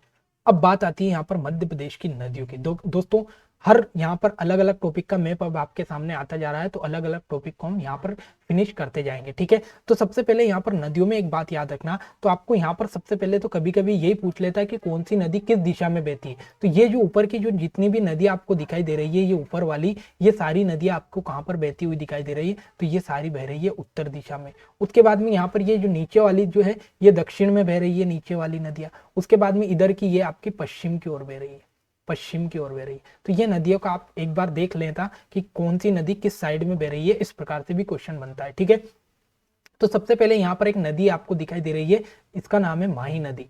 ठीक है, तो माही नदी यहाँ से निकल रही है। आपसे क्वेश्चन पूछेगा कि माही नदी का उद्गम कहाँ से हुआ? तो याद रखना माही नदी धार से निकलती है। ठीक है, और ये राजस्थान में जाकर मिल जाती है। ठीक है, तो माही नदी धार से निकलती है और राजस्थान में प्रवेश करती है। ठीक है, तो बस माही नदी का उद्गम कहाँ से हुआ? तो धार जिले से हुआ, ये याद रखना। उसके बाद सबसे इंपॉर्टेंट आता है यहाँ पर चंबल नदी। तो चंबल नदी का उद्गम कहाँ से हुआ? तो याद रखना इंदौर की जानापाव पहाड़ी से चंबल नदी का उद्गम हुआ। ठीक है, चंबल नदी इंदौर से चलती है, और ये सबसे पहले इंदौर से जाकर सबसे पहले मध्य प्रदेश से निकलकर कुछ इस प्रकार से जाती है और यमुना नदी में मिल जाती है। ठीक है, यहाँ पर एक बार क्लियर कर देता हूँ। तो चंबल नदी के बारे में 2 पॉइंट याद रखना। चंबल नदी का उद्गम कहाँ से हुआ? तो ये हुआ आपका इंदौर की जानापाव की पहाड़ी से। किस नदी में जाकर ये समाप्त होती है? तो यमुना नदी में जाकर ये समाप्त होती है। ठीक है, तो यमुना नदी में चंबल नदी मिल जाती है। चंबल नदी पर इंपोर्टेंट बांध बने हुए गांधी सागर बांध, राणा प्रताप सागर बांध और जवाहर सागर बांध, ये तीनों बांध किस पर है? चंबल नदी पर है। ठीक है, उसके बाद काली सिंध नदी की हम बात करें तो काली सिंध नदी कहाँ से निकलती है? तो काली सिंध देवास से निकलती है। ठीक है, तो काली सिंध नदी का उद्गम कहाँ से हुआ? देवास से हुआ, ये भी आपको याद रखना है। काली सिंध नदी का उद्गम देवास से हुआ। ठीक है, और कहां पर जाकर मिलती है? तो ये राजस्थान में जाकर चंबल नदी में मिल जाती है। तो काली सिंध नदी देवास से निकलकर चंबल में राजस्थान में मिलती है। उसके बाद पार्वती नदी, तो पार्वती नदी का जो उद्गम है ये आष्टा से हुआ, सीहोर जिले के आष्टा से हुआ, और ये आपका श्योपुर में जाकर चंबल में मिल जाती है, ये आपको याद रखना। उसके बाद सिंध नदी, तो सिंध नदी जो है विदिशा की सिरोंज तहसील से हुआ इसका उद्गम, और ये यहाँ पर जाकर यमुना नदी में मिल जाती है। ठीक है, यूपी में जाकर यमुना में मिल जाती है। उसके बाद बेतवा नदी, तो बेतवा नदी इंपॉर्टेंट है। बेतवा नदी का उद्गम रायसेन के कुमारा गांव से हुआ है, और ये यमुना नदी में जाकर मिलती है। ठीक है, और राजघाट परियोजना बेतवा नदी पर बनी हुई है। तो मोस्ट इंपोर्टेंट परियोजना है कि राजघाट परियोजना किस नदी पर है? तो बेतवा नदी पर है। ठीक है, उसके बाद एक और यहाँ पर ये कुछ छोटी छोटी नदियां हैं। ठीक है, उसके बाद में यहाँ पर सोन नदी, तो सोन नदी का एक इंपोर्टेंट याद रखना शहडोल से हुआ है, शहडोल के देवलोन से आपका सोन नदी निकलती है, यहाँ पर इस पर एक बाण सागर परियोजना बनी हुई है, ठीक है। और ये नदी आगे चलकर ये गंगा नदी में मिल जाती है बिहार में जाकर, तो गंगा नदी में मिलती है आपकी सोन नदी। तो याद रखना गंगा में कौन सी नदी मिलती है, तो सोन नदी मिलती है। मोस्ट इंपोर्टेंट याद रखना बाण सागर परियोजना सोन नदी पर है, ठीक है। उसके बाद नर्मदा नदी का आप सभी जानते हो कि अमरकंटक से हुआ है, अमरकंटक अनूपपुर से नर्मदा नदी का उद्गम होता है, और यहाँ पर ये सीधी जाकर आपकी कहाँ पर मिलती है, तो ये खंबात की खाड़ी में जाकर मिल जाती है, ठीक है। उसके बाद मध्य प्रदेश की सबसे बड़ी नदी है आपकी कौन सी, गंगा नदी, ये भी आपको याद रखना है।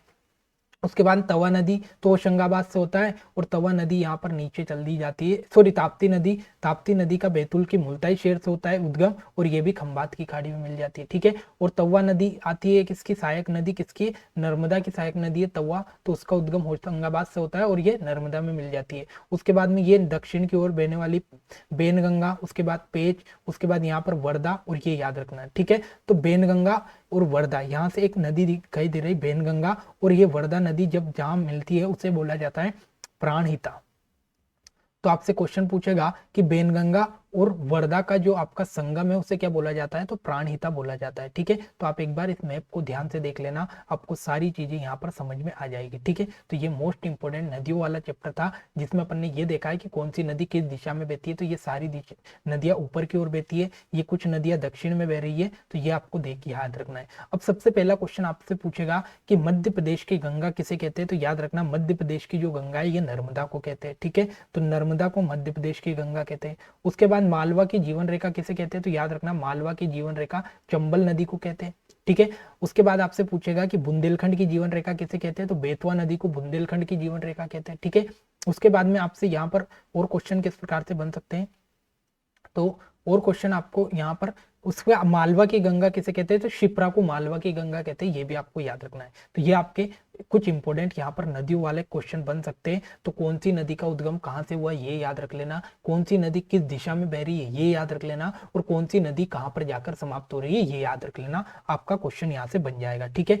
अब बात आती है नदियों के किनारे बसे हुए शहर, कौन कौन सा शहर कौन कौन सी नदी के किनारे बसा हुआ है, ठीक है। तो सबसे पहले अगर हम देखें तो अमरकंटक, जबलपुर और मंडला, ये शहर बचे हैं आपके नर्मदा नदी पर।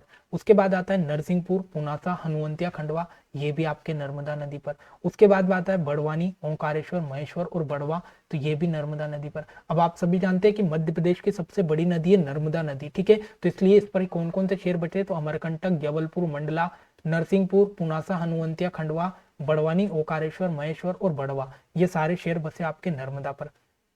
उसके बाद आते हैं महू, रतलाम और मंदसौर, ठीक है। याद रखना मोस्ट इंपोर्टेंट है, ये चंबल नदी पर बने हुए बसे हुए शहर है, ठीक है। तो एक तो महू हो गया आपका, रतलाम हो गया, और मंदसौर हो गया, ये चंबल नदी के किनारे बसे, ठीक है। उसके बाद श्योपुर, मुरैना और नागदा, ये भी आपका चंबल नदी के किनारे बसे हुए, कौन कौन से, श्योपुर, मुरैना और नागदा चंबल नदी के किनारे बसे हैं। उसके बाद में मुल्ताई, बैतूल, ये भी आपका ताप्ती नदी के किनारे बसे, कौन का, मोस्ट इंपोर्टेंट याद रखना ना, जो ताप्ती नदी का उद्गम बैतूल के मुल्ताई शहर से हुआ, तो बैतूल का जो मुल्ताई शहर है ताप्ती नदी के किनारे। उसके बाद बुरहानपुर और नेपानगर, ठीक है। तो ये आपका ताप्ती नदी थे, क्योंकि बैतूल से निकलकर ये बुरहानपुर के रास्ते होकर जाती है ताप्ती नदी, ठीक है। उसके बाद विदिशा और सांची, मोस्ट इंपोर्टेंट, सांची और विदिशा किस नदी पर है, तो बेतवा नदी पर है, मोस्ट इंपोर्टेंट याद रखना, ठीक है। उसके बाद में ओरछा और गुना, ये भी याद रखना, ये भी बेतवा नदी पर है। सांची, विदिशा, ओरछा और गुना, ये मोस्ट इंपोर्टेंट है, क्योंकि एग्जाम में क्वेश्चन बनता है, तो याद रखना ये बेतवा नदी पर है, ठीक है। उसके बाद आता है आपका उज्जैन, तो उज्जैन आपका शिप्रा नदी के किनारे बसा हुआ है, ये आप सभी को याद है, और यहीं पर सिंहस्थ का मेला लगता है, ठीक है। अब आगे आता है आपका देवास और सारंगपुर, तो ये बताओ काली सिंध नदी के किनारे, ठीक है। और काली सिंध का नदी का जो उद्गम है ये भी देवास से हुआ, तो देवास और सारंगपुर, काली सिंध। उसके बाद राजगढ़, शाजापुर और आष्टा, तो ये हुआ आपका पार्वती, क्योंकि जो पार्वती नदी का उद्गम आष्टा से हुआ, तो ये आष्टा से शाजापुर, राजगढ़ के रास्ते निकलती है, ठीक है। उसके बाद में पंचमढ़ी की हम बात करें, तो पंचमढ़ी मोस्ट इंपोर्टेंट कौन सी नदी के किनारे, तवा नदी के किनारे, ठीक है। तो पंचमढ़ी मोस्ट इंपोर्टेंट याद रखना, तवा नदी के किनारे। उसके बाद धार, तो धार आपका माई नदी के किनारे, ये भी मोस्ट इंपोर्टेंट है, क्योंकि माई नदी का उद्गम ही धार से होता है, तो धार माई नदी के किनारे। उसके बाद में आता है बालाघाट, तो बालाघाट बेनगंगा नदी के किनारे, मोस्ट इंपोर्टेंट याद रख लेना कि बालाघाट किस नदी के किनारे बसा हुआ है, तो बालाघाट बेनगंगा नदी के किनारे। उसके बाद दतिया, शिवपुरी और गुना, तो ये सिंध नदी के किनारे, क्योंकि जो आपकी सिंध नदी है इसका यहाँ पर विदिशा से यहाँ पर उद्गम होता है, तो विदिशा से ये दतिया, शिवपुरी और गुना में बहती है, ठीक है। उसके बाद होता है आपका मंदसौर, तो मंदसौर आपका शिवना नदी के किनारे, मोस्ट इंपोर्टेंट क्वेश्चन। और इसी शिवना नदी के किनारे यहाँ पर मंदसौर में एक मंदिर है जिसे अपन ने बोला पशुपतिनाथ का मंदिर, ठीक है। पशुपतिनाथ का जो मंदिर है वो कहाँ पर है, मंदसौर में है। किस नदी के किनारे, तो शिवना नदी के किनारे, ठीक है।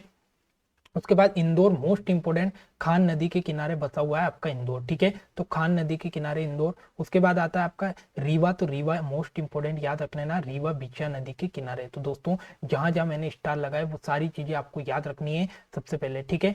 तो ये आपका मोस्ट इंपोर्टेंट नदियों के किनारे बसे हुए शहर थे, ठीक है। अब बात आती है मध्य प्रदेश की जलवायु। तो मध्य प्रदेश की जलवायु की अगर हम बात करें तो मध्य प्रदेश की जलवायु, मध्य प्रदेश को जलवायु के आधार पर हमने यहाँ पर 4 भागों में बांटा, ठीक है। मोस्ट इंपोर्टेंट क्वेश्चन है। सबसे पहला क्वेश्चन तो जलवायु से यही बनता है कि मध्य प्रदेश को जलवायु के आधार पर कितने भागों में बांटा गया, 4 भागों में। दूसरा क्वेश्चन इस प्रकार से बनता है कि मध्य प्रदेश की जो जलवायु किस प्रकार की है, तो याद रखना मध्य प्रदेश की जलवायु उष्ण कटिबंधीय है, उष्ण कटिबंधीय, उष्ण कटिबंधीय यहाँ पर आपकी मध्य प्रदेश की जलवायु है, ठीक है। उष्ण कटिबंधीय आपकी मध्य प्रदेश की जलवायु, ठीक है। तो ये आपको याद रखना है, तो आपको यहाँ पर याद रखना है, ठीक है। उसके बाद अगर हम बात करें मध्य प्रदेश की जलवायु, तो यहाँ पर सबसे पहले आपसे पूछेगा कि सबसे मध्य प्रदेश का जलवायु का सबसे सर्वश्रेष्ठ स्थान या सर्वश्रेष्ठ क्षेत्र कौन सा है, तो ये मालवा का क्षेत्र, क्योंकि मालवा के क्षेत्र को यहाँ पर मध्य प्रदेश, जो मध्य प्रदेश का मालवा वाला क्षेत्र है, इसे यहाँ पर जो चीनी यात्री फाइयान आया था, तो फाइयान ने मालवा की जलवायु को क्या बोला, विश्व की सर्वश्रेष्ठ जलवायु बताया। क्यों, क्योंकि यहाँ पर सम जलवायु, ना अधिक गर्मी ना अधिक ठंड, ठीक है। वहीं अगर हम बात करें उत्तर के मैदान की, तो उत्तर के मैदान में यहाँ पर महाद्वीपीय जलवायु पाई जाती है, अधिक गर्मी और अधिक ठंड।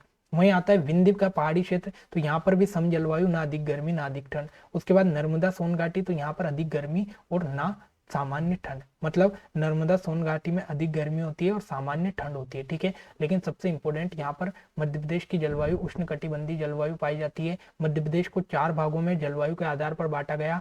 चीनी यात्री फाइयान ने मालवा की जलवायु को सर्वश्रेष्ठ जलवायु बताया। बस यही क्वेश्चन अब तक जलवायु से बने, ठीक है। अगला आता है आपका वर्षा का वितरण, ठीक है। तो यहाँ पर आपको दिखाई दे रहा है सबसे कम वर्षा इस वाले क्षेत्र में होती है 50 से 75 सेंटीमीटर। उसके बाद यहाँ पर 75 से 100 सेंटीमीटर, और ये वाला जो क्षेत्र है यहाँ पर 100 से 125 सेंटीमीटर। लेकिन यहाँ पर बस 2 पॉइंट याद रख लेना, मध्य प्रदेश की सबसे कम वर्षा कहाँ पर होती है, तो आपका एक भिंड जिला है, भिंड जिले का एक स्थान आता है गोहद। कौन सा, गोहद, गोहद। तो यहाँ पर भिंड जिले का एक स्थान आता है गोहद, यहाँ पर मध्य प्रदेश की सबसे कम वर्षा होती है, ठीक है। सबसे कम वर्षा कहाँ पर होती है, तो याद रखना भिंड जिले के गोहद नामक स्थान पर मध्य प्रदेश की सबसे कम वर्षा होती है, लगभग 25 सेंटीमीटर तक सबसे कम वर्षा होती है, ठीक है।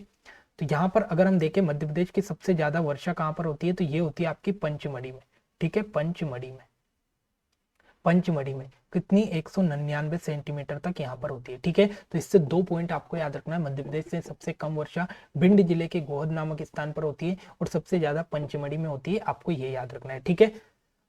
अगले मैप पर चलते हैं। अब मिट्टियों की हम बात करें तो सबसे पहले आपको यहाँ पर देखना है कि मध्य प्रदेश में टोटल कितने प्रकार की मिट्टियां पाई जाती है, 5 प्रकार की। पहला पॉइंट है तो आपको ये याद रखना, कौन कौन सी, जलोढ़ मिट्टी, काली मिट्टी, मिश्रित मिट्टी, लाल पीली मिट्टी और लेटेराइट मिट्टी। ये मोस्ट इंपोर्टेंट 5 मिट्टी आपके मध्य प्रदेश में पाई जाती है, पहला पॉइंट तो यह। दूसरा पॉइंट आपसे ये पूछेगा कि सबसे ज्यादा कौन सी मिट्टी पाई जाती है, तो सबसे ज्यादा काली मिट्टी वाला जो क्षेत्र दिखाई दे रहा है, ये 3 तरह की काली मिट्टी सबसे ज्यादा पाई जाती है, ठीक है। तो सबसे ज्यादा काली मिट्टी पाई जाती है, ये भी आपको याद रखना है, ठीक है। उसके बाद में यहाँ पर जो आपसे क्वेश्चन पूछेगा कि अब मृदा अपरदन से प्रभावित मिट्टी कौन सी है, तो प्रभावित मिट्टी कौन सी है, तो ये आपकी जो जलोढ़ मिट्टी है, ये मृदा अपरदन से प्रभावित मिट्टी है, ठीक है। तो जलोढ़ मिट्टी या कचारी मिट्टी मृदा अपरदन से प्रभावित मिट्टी है, ठीक है। तो ये मिट्टियों से कुछ याद रख लेना, ज्यादा क्वेश्चन, भारी क्वेश्चन नहीं बनता, ठीक है। वहीं पहाड़ी इलाकों में पाई जाने वाली मिट्टी कौन सी है, तो लेटेराइट मिट्टी है, यहाँ पर पहाड़ी क्षेत्र में पाई जाती है, ठीक है। ये आपको याद रखना है, ठीक है। अब आगे बढ़ते हैं। अब यहाँ पर जलवायु प्रदेश, यहाँ पर फिर से जलवायु वाला मैप आ गया, तो अपने जलवायु देख लिए, ठीक है। अब बात आती है कृषि जलवायु, तो यहाँ से एक इंपॉर्टेंट क्वेश्चन बनता है कि मध्य प्रदेश को कृषि जलवायु के आधार पर कितने भागों में बांटा गया, तो मध्य प्रदेश को कृषि जलवायु के आधार पर 11 भागों में बांटा गया। बस इतना याद रख लेना, यहाँ से क्वेश्चन बन सकता है, ठीक है। तो मध्य प्रदेश को कृषि जलवायु के आधार पर तो 11 भागों में बांटा गया। अगर सामान्य रूप से पूछे तो सामान्य रूप से 4 भागों में, लेकिन कृषि जलवायु को पूछे तो याद रखना 11 भागों में बांटा गया, ठीक है। उसके बाद आता है आपका भौगोलिक आधार पर वनों का वर्गीकरण। तो भौगोलिक आधार पर वनों का वर्गीकरण कुछ इस प्रकार से है, जैसे यहाँ पर जो क्षेत्र दिखाई दे रहा है, इस क्षेत्र में आपके उष्ण कटिबंधीय शुष्क पर्णपाती वन पाए जाते हैं। मतलब शुष्क पर्णपाती वन मतलब वहां जहां पर वर्षा की मात्रा कम होती है वहां पर शुष्क पर्णपाती वन पाए जाते हैं। ये वाला जो क्षेत्र आपको दिखाई दे रहा है इसमें उष्ण कटिबंधीय पर्णपाती वन पाए जाते हैं। उसके बाद यहाँ पर उष्ण कटिबंधीय अर्ध पर्णपाती वन पाए जाते हैं और उष्ण कटिबंधीय पर्णपाती वन यहाँ पर भी पाए जाते हैं। तो यहाँ पर जितना इंपॉर्टेंट नहीं है क्योंकि वन से बहुत कम एग्जाम में क्वेश्चन पूछे जाते हैं। बस आपको वन वाले पार्ट में अगर याद रखना है तो राष्ट्रीय उद्यान और अभ्यारण्य याद कर लेना, ठीक है। उसके बाद यहाँ पर मोस्ट इंपोर्टेंट यहाँ पर क्वेश्चन पूछा जाता है क्योंकि मध्य प्रदेश से खनिज से मोस्ट इंपोर्टेंट क्वेश्चन पूछा जाता है। सबसे पहले तो यहाँ पर कोयला क्षेत्र पूछ लेता है। तो याद रखना सबसे बड़ी कोयले की परत, सबसे बड़ी कोयले की परत, सबसे बड़ी कोयले की जो परत है ये मध्य प्रदेश में कहाँ पाई जाती है? तो याद रखना सिंगरौली में पाई जाती है। कहाँ पर? सिंगरौली में। तो याद रखना मध्य प्रदेश में सबसे बड़ी कोयले की परत सिंगरौली में पाई जाती है। और ये जितना भी क्षेत्र है ये आपको यहाँ पर दिखाई दे रहा है, सिंगरौली के आसपास वाला क्षेत्र, यहाँ पर कोयले का उत्पादन होता है, ठीक है। तो कोयले की सबसे बड़ी परत सिंगरौली में पाई जाती है। सबसे ज्यादा कोयला इस क्षेत्र में पाई जाता है जिसमें सीधी सिंगरौली शेडोल उमरिया वाला क्षेत्र आता है, ठीक है। वहीं अगर आप बात करें कि मध्य प्रदेश की ऊर्जा राजधानी कहाँ पर है, तो याद रखने ना मध्य प्रदेश की जो ऊर्जा राजधानी ये कहाँ पर है? बेड़न में। और बेड़न कहाँ पर आता है? तो बेड़न सिंगरौली के अंतर्गत आता है और यहाँ पर सबसे ज्यादा कोयले का उत्पादन होता है, इसलिए इसे मध्य प्रदेश की ऊर्जा राजधानी बनाया बेड़न को, ठीक है। अब यहाँ पर आता है एक जिला बालाघाट, ठीक है। तो बालाघाट में सबसे ज्यादा मैग्नीज और तांबे का उत्पादन होता है, ठीक है। तो आपको मोस्ट इंपोर्टेंट याद रखना कि बालाघाट में मैग्नीज की एक खदान है जिसका नाम है भारवेली खदान, भारवेली खदान, ठीक है। तो बालाघाट में मैग्नीज के लिए भारवेली खदान है और तांबे के लिए एक खदान है जिसका नाम क्या है? तो मलाजखंड, मलाजखंड, ठीक है। तो तांबे की प्रसिद्ध खदान कौन सी है? मलाजखंड। और मैग्नीज के लिए पूछे तो भारवेली खदान आपकी इंपोर्टेंट है, ठीक है। ग्रेफाइट कहाँ पाया जाता है मध्य प्रदेश में? तो याद रखना है एक जिला है महत्वपूर्ण, बैतूल जिले में पाया जाता है। कौन सा? बैतूल जिले में आपका ग्रेफाइट पाया जाता है, ठीक है। ये मोस्ट इंपोर्टेंट याद रख लेना, बैतूल जिले में आपका कौन सा यहाँ पर ग्रेफाइट पाया जाता है, क्योंकि मोस्ट इंपोर्टेंट एकमात्र ऐसा जिला है जहां पर आपका जो है बैतूल, वहां पर आपका क्या पाया जाता है? तो आपका बैतूल में ग्रेफाइट। उसके बाद में यहाँ पर आता है टंगस्टन। तो याद रखना हरदा में, हरदा ये यहाँ पर आता है हरदा। तो हरदा में आपका कौन सा? टंगस्टन पाया जाता है, मोस्ट इंपोर्टेंट हरदा में टंगस्टन। उसके बाद रॉक फास्फेट यहाँ पर मोस्ट इंपोर्टेंट है, कहाँ पर पाया जाता है? तो झाबुआ वाले क्षेत्र में आपका रॉक फास्फेट पाया जाता है, ये भी आपको याद रखना है। ये वो जिले जहाँ पर मुख्य रूप से ये खनिज पाया जाता है। चीनी मिट्टी आपका ग्वालियर में पाया जाता है, ठीक है। उसके बाद में यहाँ पर आता है आपका मंदसौर। तो मंदसौर में स्लेट बनाने का कारखाना, स्लेट बनाने का जो या स्लेट का जो उत्पादन है ये सबसे ज्यादा कहाँ पर होता है? तो मंदसौर में होता है, ठीक है। ये भी आपको याद रखना है, ठीक है। तो ये खनिज से कुछ इंपोर्टेंट क्वेश्चन बनते हैं। सबसे पहले क्वेश्चन बनेगा कि मध्य प्रदेश में कोयले की सबसे बड़ी परत कहाँ पर है? सिंगरौली में। मध्य प्रदेश की ऊर्जा राजधानी कहाँ पर है? बेड़न। बेड़न कहाँ आता है? सिंगरौली में। क्यों इसे ऊर्जा राजधानी बनाया? क्योंकि यहाँ पर कोयले का उत्पादन सबसे ज्यादा होता है। उसके बाद में मैग्नीज की खदान का नाम क्या है? भारवेली। तांबा की खदान कहाँ है? मलाजखंड। और मैग्नीज और तांबा दोनों कहाँ पाए जाते हैं? तो एकमात्र स्थान है वो कौन सा है? तो वो है आपका बालाघाट, ठीक है, बालाघाट, ठीक है। उसके बाद ग्रेफाइट एकमात्र स्थान बैतूल में पाया जाता है। टंगस्टन आपका हरदा में पाया जाता है। झाबुआ में रॉक फास्फेट पाया जाता है, मोस्ट इंपोर्टेंट है। स्लेट बनाने का एकमात्र स्थान या स्लेट का एकमात्र जो आपकी खदान है वो कहाँ पर है? मंदसौर में। चीनी मिट्टी आपकी ग्वालियर में। तो ये कुछ इंपोर्टेंट खनिज से आपके क्वेश्चन बन सकते हैं, ठीक है। ये आपको याद रखना है।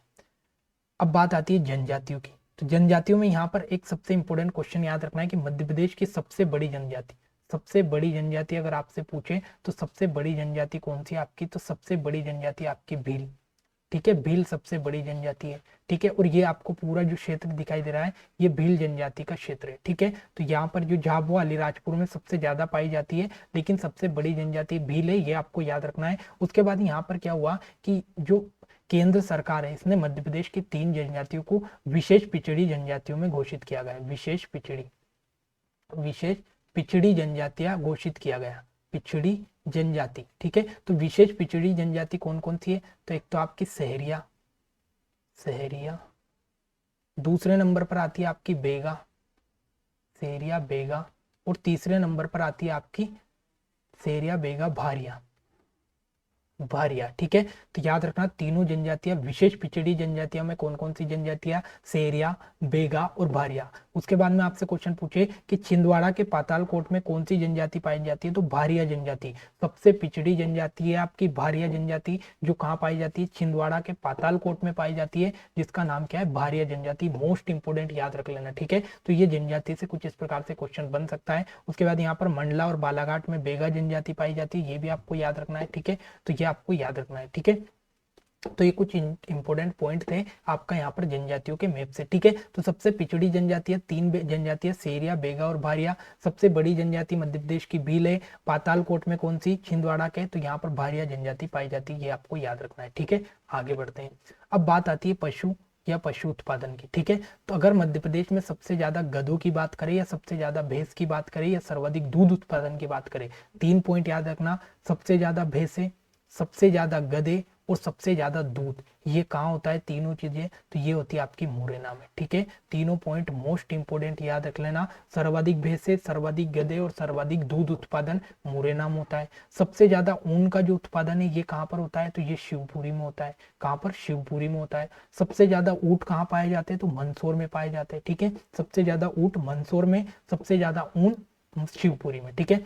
सबसे ज्यादा बकरी, घोड़े, खच्चर कहाँ पाए जाते हैं, तो ये धार जिले में पाए जाते हैं।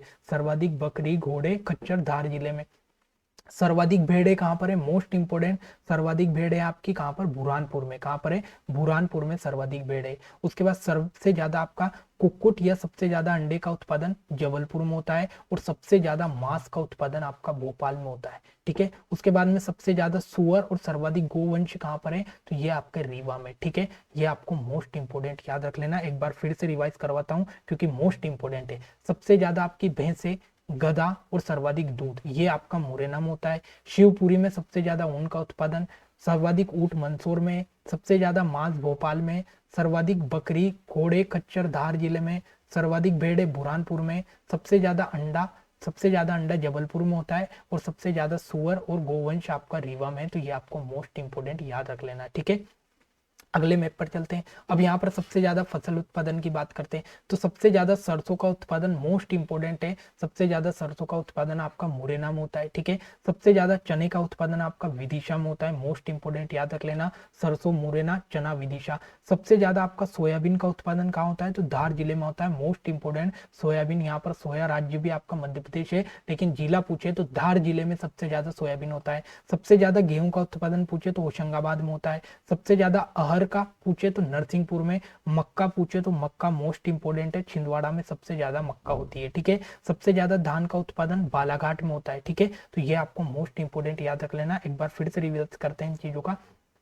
सबसे ज्यादा आपका सरसों मुरैना में, सबसे ज्यादा चना विदिशा में, सबसे ज्यादा आपका सोयाबीन धार जिले में, गेहूं सबसे ज्यादा होशंगाबाद में, अरहर कहाँ, नरसिंहपुर, सबसे ज्यादा मक्का छिंदवाड़ा में, और सबसे ज्यादा धान आपका बालाघाट में। तो ये आपकी फसल से कौन सी फसल कहाँ पर सर्वाधिक उत्पादित की जाती है, ये आपको याद रखना है, ठीक है। मोस्ट इंपोर्टेंट यहाँ से क्वेश्चन बनता है, ठीक है।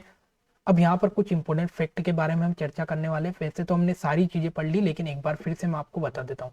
तो सबसे पहले आपसे क्वेश्चन पूछे कि मध्य प्रदेश की उत्तर से दक्षिण की लंबाई कितनी है, तो 605 किलोमीटर है।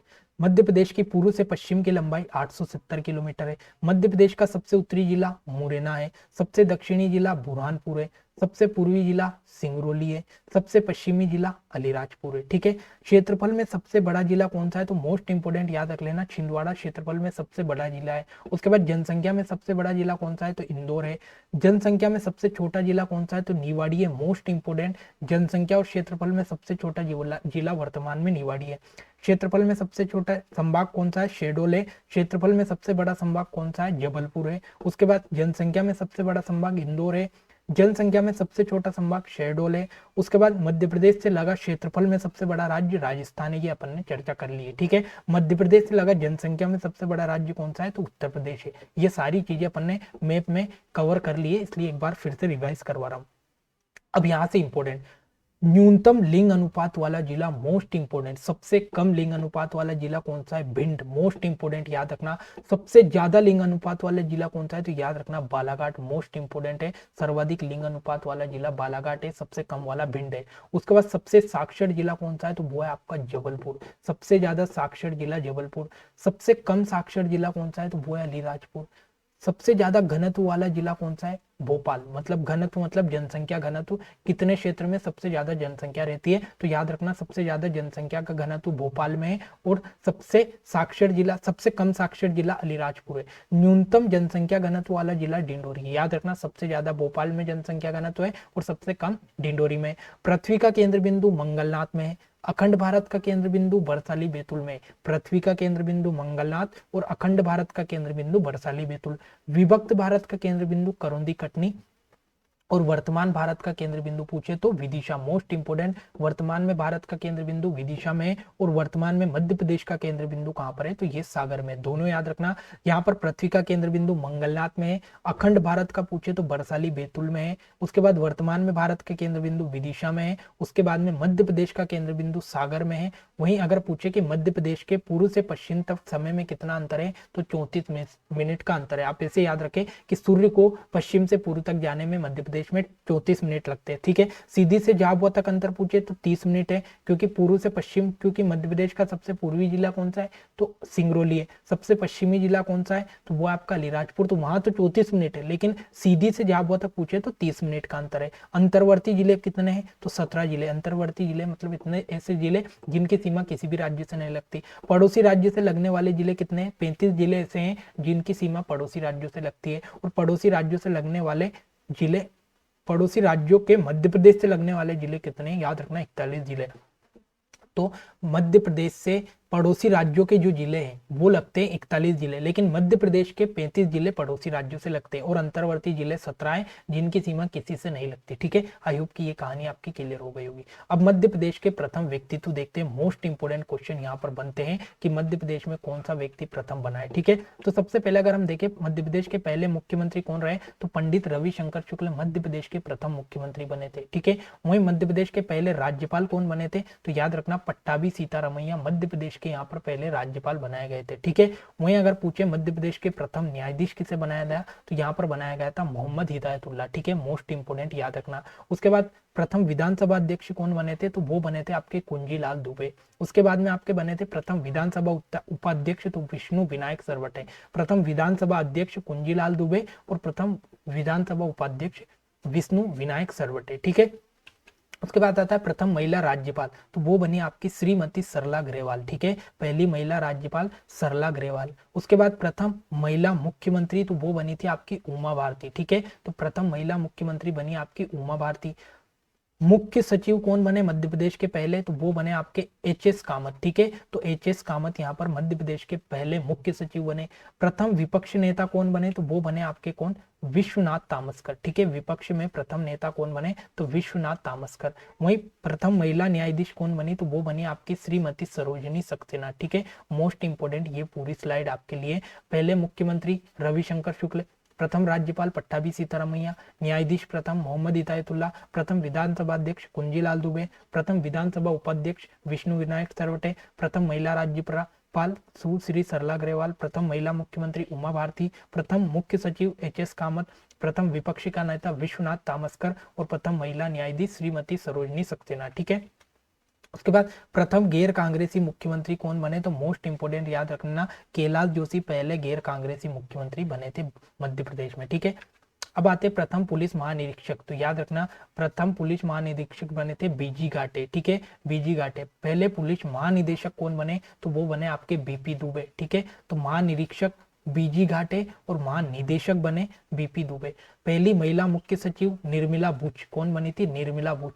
प्रथम महाधिवक्ता कौन बने, तो वो बने श्री एम अधिकारी। उसके बाद प्रथम वित्त आयोग के अध्यक्ष कौन बने, तो शीतल साय बने। उसके बाद में प्रथम निर्वाचन आयुक्त कौन बने, तो most important MV. Lohani. MV. Lohani पहले निर्वाचन आयुक्त बने। उसके बाद प्रथम सूचना आयुक्त तो टी.एन. श्रीवास्तव पहले सूचना आयुक्त बने, टी.एन. श्रीवास्तव। उसके बाद प्रथम लोकायुक्त कौन बने, तो वो बने आपके यहाँ पर पी.वी. दीक्षित। ठीक है। और राज्य योजना मंडल के पहले अध्यक्ष कौन बने, तो प्रकाश चंद्र सेठी बने। तो ये मोस्ट इंपोर्टेंट स्लाइड आपको यहाँ पर याद रखनी है। ठीक है। उसके बाद राज्य योजना मंडल के उपाध्यक्ष कौन बने पहले, तो डॉक्टर दयाशंकर नाग बने। ठीक है। ये मोस्ट इंपोर्टेंट पूरी स्लाइड आपके लिए, पूरा एक बार रिवीजन कर लेना, आपको पूरी मैं पीडीएफ प्रोवाइड करवा दूंगा। ठीक है। अब बात आती है अगला, मध्य प्रदेश की पहली महिला आईपीएस कौन बनी, तो वो बनी श्री कुमारी आशा गोपालन, कौन बनी पहली महिला? आशा गोपालन। उसके बाद पहली महिला आईएएस कौन बनी? तो वो बनी आपकी कुमारी निर्मला बुच, ठीक है। जो महिला सचिव बनी थी वही आपकी यहाँ पर पहली महिला आईएएस बनी, और आईपीएस पूछे तो आशा गोपालन, ठीक है। उसके बाद में प्रथम लोक सेवा आयोग के अध्यक्ष कौन बने? तो याद रखना डीबी रेड्डी, मतलब एमपीपीएससी के पहले जो अध्यक्ष बने वो कौन बने? तो डीबी रेड्डी बने। तो ये मोस्ट इंपोर्टेंट मध्य प्रदेश में प्रथम व्यक्ति आपको याद करना है, यहाँ से एग्जाम में लगातार क्वेश्चन बनते हैं, ठीक है। अब बात आती है मध्य प्रदेश के नगरों और शहरों के उपनाम, हमको यहाँ पर याद करना है, ठीक है। मोस्ट इंपोर्टेंट मध्य प्रदेश के नगरों और शहरों के उपनाम। तो सबसे पहले बागियों का गढ़ किसे कहते हैं? तो याद रखना भिंड मुरैना को बागियों का गढ़ कहा जाता है। उसके बाद मंदिर और मूर्तियों का नगर, तो ये आपको उज्जैन है। उसके बाद में महाकाल की नगरी आप सभी जानते हैं उज्जैन है। उसके बाद शिल्प कला का तीर्थ, मोस्ट इंपोर्टेंट खजुराहो को शिल्प कला का तीर्थ कहा जाता है, ठीक है, मोस्ट इंपोर्टेंट है। उसके बाद शैल चित्रकला, तो आप सभी जानते हैं भीमबेटका शैल चित्रकला है। बौद्ध जगत की पवित्र नगरी, मोस्ट इंपोर्टेंट सांची को बौद्ध जगत की पवित्र नगरी कहा जाता है, इंपोर्टेंट याद रखना। उसके बाद मिनी मुंबई कैसे कहते हैं? तो याद रखना आपका इंदौर है, इंदौर को मिनी मुंबई कहा जाता है। मध्य प्रदेश का लखनऊ शिवनी को कहा जाता है, मध्य प्रदेश का लखनऊ। उसके बाद मैग्नीज नगरी, मैंने बताया कि बालाघाट में मैग्नीज सबसे ज्यादा पाया जाता है। चूना नगरी याद रखना कटनी में चूना सबसे ज्यादा पाया जाता है। यहाँ पर एक और क्वेश्चन कवर हो गया है आपका खनिज से, तो कटनी को चूना नगरी। आनंद नगरी, तो ये बोला जाता है मांडू को, याद रखना आनंद नगरी महलों की नगरी और सिटी ऑफ जॉय मांडू को बोला जाता है। और गेहूं का भंडार आपका मालवा के पठार को बोला जाता है, गेहूं का भंडार, ठीक है। उसके बाद तानसेन नगरी ग्वालियर को बोला जाता है, तानसेन नगरी। उसके बाद आता है संगीत नगरी, तो ये आपका मेहर, और मेहर सतना में आता है, इसे संगीत नगरी बोला जाता है, इंपोर्टेंट है। उसके बाद आता है झीलों की नगरी, तो याद रखना भोपाल को झीलों की नगरी बोला जाता है। पर्यटकों का स्वर्ग पंचमढ़ी, याद रखना पर्यटकों का स्वर्ग पंचमढ़ी। उसके बाद भारत का डेट्राइट, तो यहाँ पर पीथमपुर को भारत का डेट्रॉइट बोला जाता है, सॉरी हाँ। और गंजेडियों का स्वर्ग, तो बुरहानपुर, मोस्ट इंपोर्टेंट बुरहानपुर को गंजेडियों का स्वर्ग बोला जाता है, याद रखना, ठीक है। उसके बाद सुनहरे जिले, तो सुनहरे जिले खंडवा और खरगोन में। मध्य प्रदेश की गंगा प्रदूषण के आधार पर बेतवा नदी, ठीक है, मोस्ट इंपोर्टेंट बेतवा नदी को प्रदूषण के आधार पर मध्य प्रदेश की गंगा कहते हैं। उसके बाद में मालवा की गंगा, तो शिप्रा को कहते हैं मालवा की गंगा। उसके बाद सफेद शेरों की भूमि, मोस्ट इंपोर्टेंट रीवा को सफेद शेरों की भूमि कहा जाता है, रीवा को। उसके बाद में कपड़ों का शहर, तो ये आपका इंदौर कपड़ों का शहर है। उसके बाद महलों की नगरी, तो अपन ने बताया था मांडू महलों की नगरी है, और कपड़ों का शहर इंदौर है। तो ये मोस्ट इंपोर्टेंट उपनाम आपको याद करना है, ठीक है। अब बात आती है भोज नगरी, तो धार को भोज नगरी कहा जाता है। पर्यटक नगरी, तो ये शिवपुरी, याद रखना पर्यटकों का स्वर्ग तो पंचमढ़ी को कहा जाता है, लेकिन पर्यटन नगरी पूछे तो ये शिवपुरी को कहा जाता है, ठीक है। और भोज नगरी धार को कहा जाता है। किलो का रत्न ग्वालियर, याद रखना द जिब्राल्टर ऑफ इंडिया, ये किलो का रत्न ग्वालियर को कहा जाता है। मध्य भारत का सोमनाथ, तो याद रखना भोजपुर का जो शिव मंदिर है ये आपका मध्य भारत का सोमनाथ है, ठीक है। डायमंड नगरी कौन सी है? तो पन्ना, आपका याद रखना पन्ना में सबसे ज्यादा हीरा होता है, डायमंड नगरी। मध्य प्रदेश का स्विट्जरलैंड सागर को कहा जाता है। उसके बाद मध्य प्रदेश का मोगली लैंड, याद रखना पेंच राष्ट्रीय उद्यान जो कि छिंदवाड़ा में, इसे मध्य प्रदेश का मोगली लैंड कहा जाता है। उसके बाद मंगल ग्रह की भूमि, याद रखना तो उज्जैन का जो मंगलनाथ मंदिर है यहाँ पर मंगल ग्रह की भूमि मानी जाती है, ठीक है। वहीं अहिल्या नगरी, तो आपकी इंदौर को अहिल्या नगरी कहा जाता है। अब ये आपके टोटल उपनाम थे, कौन से शहर को किस उपनाम से जाना जाता है। अब मध्य प्रदेश के प्रमुख महल हम यहाँ पर कवर करने वाले, मोस्ट इंपोर्टेंट क्लास। दोस्तों ये सेशन आपको कैसा लगा हमें कमेंट सेक्शन में जरूर बताना। अगर मेरा प्रयास आपको अच्छा लगे तो आप चैनल को सब्सक्राइब कर आपका प्यार जरूर दिखाना, ठीक है। बात आती है गुजरी महल, तो गुजरी महल कहाँ पर है? ग्वालियर में। मोस्ट इंपोर्टेंट याद रखना कि जो गुजरी महल है ये कहाँ पर है? तो ग्वालियर में है। उसके बाद मोती महल कहाँ पर है? तो याद रखना ये भी ग्वालियर में है। उसके बाद आता है आपका जय विलास महल, तो ये भी ग्वालियर में है। बघेलियन महल कहाँ पर है? मंडला में, ठीक है। तो पहले ग्वालियर के तीनों महल, गुजरी महल, मोती महल और जय विलास महल, तीनों महल कहाँ पर है? तो ग्वालियर में। बघेलियन महल कहाँ पर है? मंडला में है। मदन महल कहाँ पर है? जबलपुर में है। उसके बाद में खरबूजा महल कहाँ पर है? तो धार में। मोस्ट इंपोर्टेंट याद रखना खरबूजा महल धार में। हवा महल मुंगावली अशोकनगर, हवा महल अशोकनगर में। वहीं नौखंडा महल मुंगावली, ये भी अशोकनगर, ठीक है। देखो यहाँ पर अशोकनगर में दो महल है, एक तो हवा महल, एक नौखंडा महल। हवा महल और नौखंडा महल मुंगावली अशोकनगर में, खरबूजा महल धार में है, मदन महल जबलपुर में है। उसके बाद बघेलियन महल मंडला में है, जय विलास, मोती और गुजरी ये तीनों ग्वालियर में, ठीक है। उसके बाद आगे बढ़ते हैं। राजा रोहित का महल, बादल महल और इत्रदार महल, ये तीनों महल कहाँ पर है? तो ये तीनों महल रायसेन में। कौन कौन से? राजा रोहित, बादल और इत्रदार, तीनों रायसेन में, ठीक है। तो बादल, राजा रोहित और इत्रदार तीनों रायसेन में। उसके बाद आता है राजा अमन का महल, तो ये आपका अजयगढ़ पन्ना में है।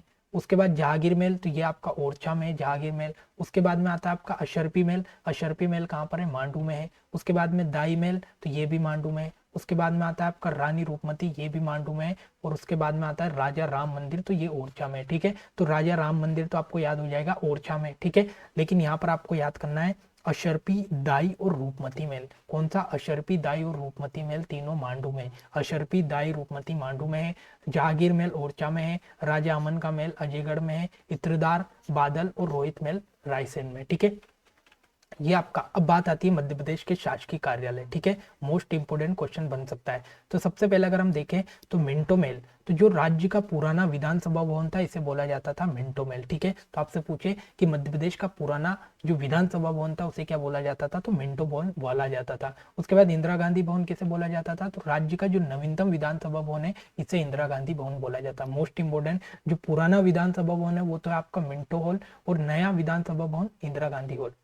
उसके बाद आता है वल्लभ भवन, तो वल्लभ भवन को बोला जाता है राज्य का सचिवालय, ठीक है। राज्य जो सचिवालय है वो कहाँ पर है, तो वल्लभ भवन में। याद रखना, मोस्ट इंपोर्टेंट है, राज्य सचिवालय कहाँ पर है, तो वल्लभ भवन में। उसके बाद आता है सतपुड़ा भवन, तो ये कहाँ पर है, जो राज्य का संचालय है वो कौन सा है, तो जो है सतपुड़ा भवन है राज्य का संचालय। याद रखना, मोस्ट इंपोर्टेंट है।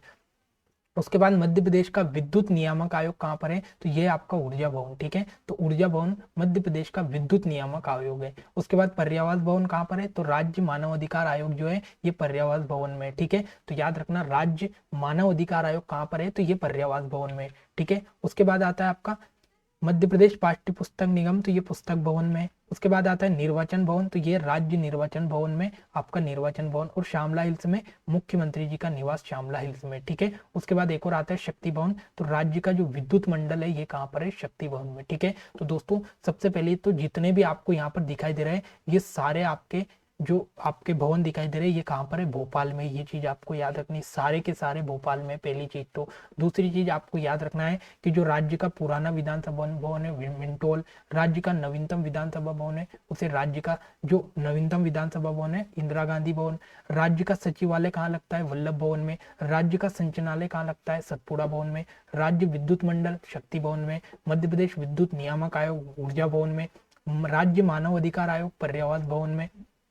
पुस्तक निगम पुस्तक भवन में। निर्वाचन भवन निर्वाचक और श्यामला हिल्स में मुख्यमंत्री जी का निवास है। तो ये आपको याद रखना है, ठीक है। तो दोस्तों ये आज की मोस्ट इंपोर्टेंट क्लास है। अगर आप इस पूरी क्लास को लेते हो तो आपके ज्यादा से ज्यादा एमपीजीके को क्वेश्चन बन जाएंगे। कहीं कहीं का क्वेश्चन आपका बाहर से सकता है लेकिन सारे क्वेश्चन बन जाएंगे। तो दोस्तों आज की क्लास आपको कैसी लगी हमें कमेंट सेक्शन में जरूर बताना, और साथ ही डेली अमेजिंग क्लास के लिए आज ही हमारे चैनल को सब्सक्राइब करें। तो दोस्तों आपका प्यार हमेशा बनाए रखे। मिलते हैं अगली नई क्लास के लिए, तब तक के लिए जय हिंद जय भारत।